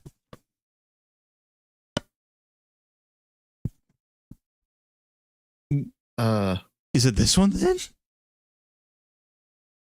I'm sorry. Oh wait, is that not? It's not Suzume. It's fucking. Oh, it's your name. Yeah. No. It's not your name. It's Weathering with You. No, it's your name. Oh, is it? Yeah, the girl had the ribbon in the last one. Oh, yeah. Because they just appear as grown-ups in Weathering. Yeah, this is like the ending. Yeah. I saw him in a suit and I was thinking of like, because he appears in Weathering with You. Oh. Have you not seen Weathering with You? No. No. God damn. Suck my dick. Oh my god.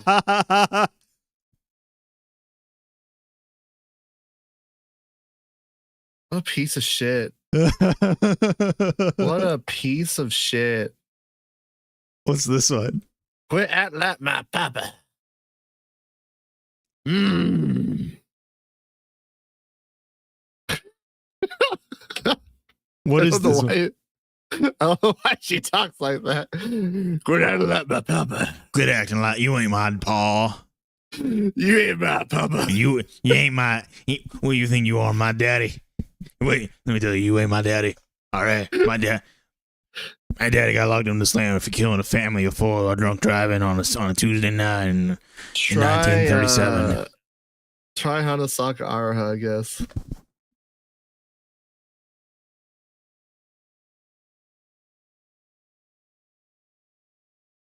Like 95% sure it's not that, but I don't know. How do you spell it? Be.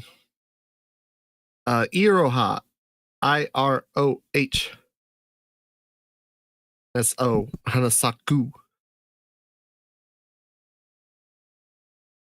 The U. Hanasaku Iroha. Yeah.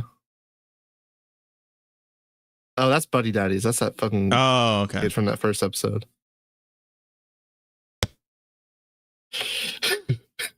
You ain't my daddy. You ain't my. What you think you are? You ain't my buddy daddy. You ain't my buddy. You ain't no buddy to me, and you ain't my daddy. You ain't a buddy daddy. You ain't my daddy. You ain't. Let me tell you right now, you ain't my daddy. My daddy ain't nobody. What's? You ain't no buddy to me, you my daddy. We'll do one more. We'll do one more, and then we're done. Oh no, beer! Poporo. What? Oh, Poporo. True. I haven't seen my daddy. My daddy. Bye, cause man, you my daddy. You ain't gonna my daddy, but you my buddy. I love you, daddy. Let me tell you, this voice really doing a number on my throat. Why you keep doing it? Because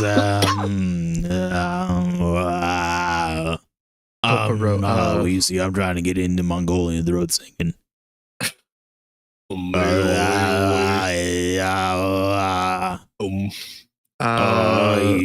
are not my daddy. You ain't my buddy. You ain't my daddy. You ain't nobody daddy. Ain't nobody daddy. Hamburger, cheeseburger, hamburger, cheeseburger. What the fuck is Poporo? I don't know. I like the label is just like kind of fucked up. The beer-induced dream. Oh, shit. I ain't got the faintest idea of what. God fucking damn it. Just put welcome to the stream, my squeezing arm. You my buddy, you ain't my daddy. They took my squeezing arm. I'm squeezing my arm right now as I'm having a heart attack. God damn it. Just fucking put. Please call 911 and send them to my house. Put Ichigo Marshmallow.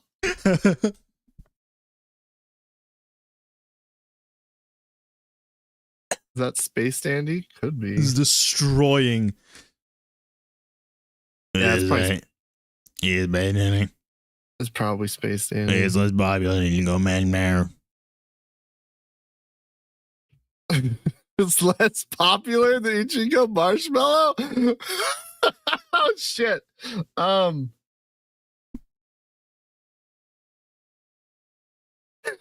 What did that, wait, And it's more recent.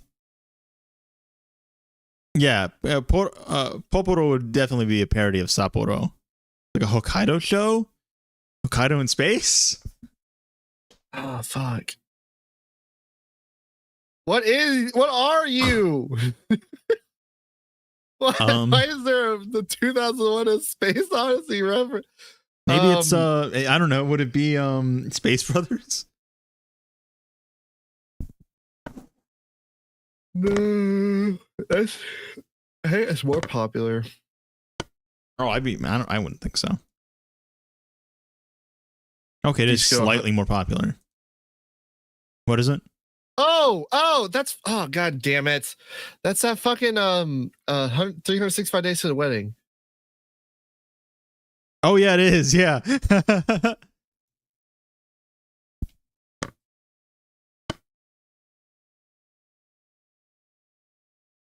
I forgot about the moon bit. I don't even remember the moon bit. Yeah, it's this is when this lady shows up. Hell yeah. What's the next one? Oh, this is Maid-sama. Yeah. Kimi wa Maid. Oh. I'd recognize that little sister anywhere. Kimi wo Maido?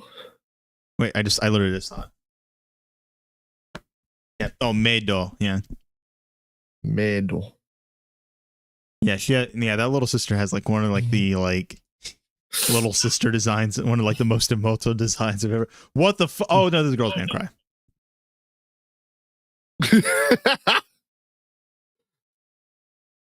I was like, what is this liminal space? Like, oh, it's girls gonna cry. Okay.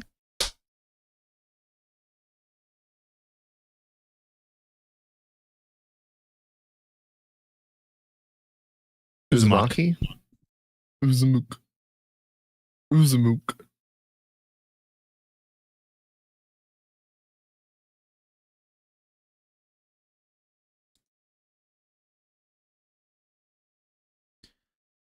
Oh fuck! One day she scratched my hand. It's a cat.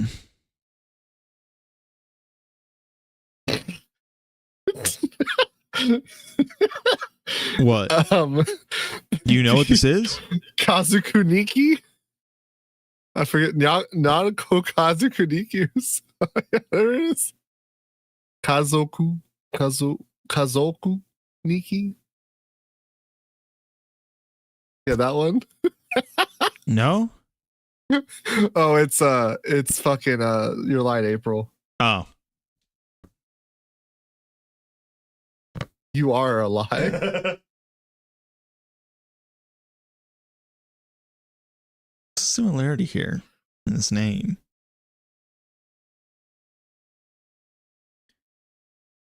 It's a good question. I don't know. There is no similarity. That is it's gotta be Sangatsu no Lion.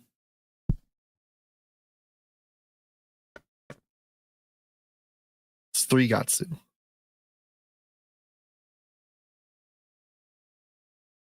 Oh no. It's fuck. Servant X Service. Ah.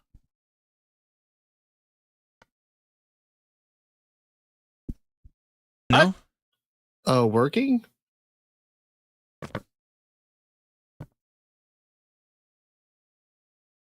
Oh, is it working? Wait. Working season 2 or something? Yeah.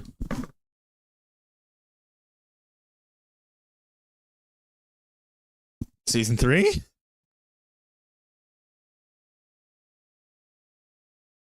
What the fuck? How many workings are there? It's like there's www working. Okay. One more. Then we'll call it a night.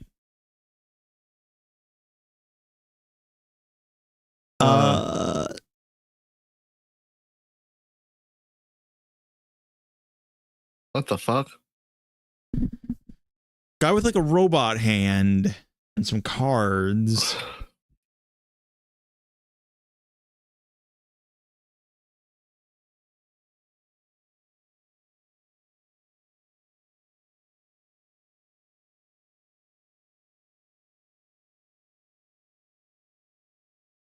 It looks like it would come from like late 2000s, early 2010s.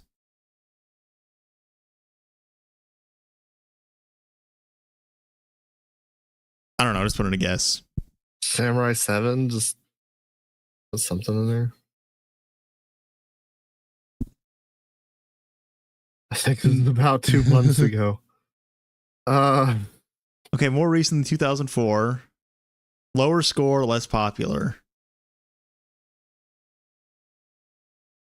Desert Punk? No, that's more popular. It's also older. Yeah.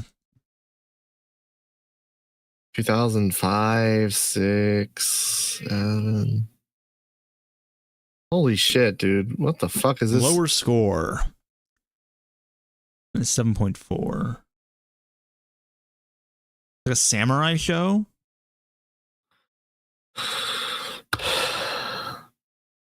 Just put a Mushishi. It's not Mushishi. No, I guess we should put from 2006. Just put Nana. We'll see if it's older, newer in 2006.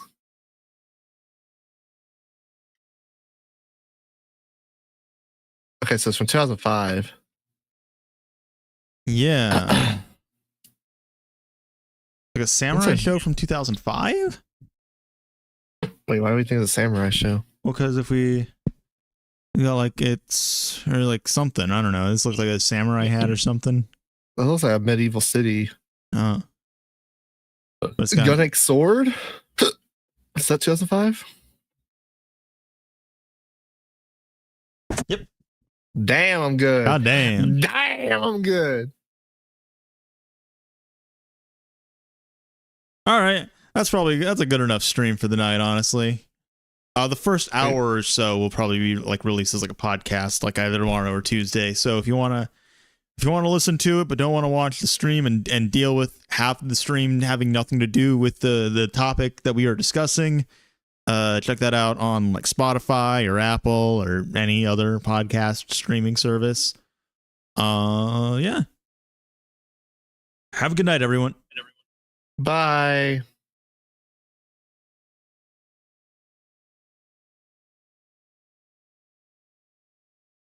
That was good.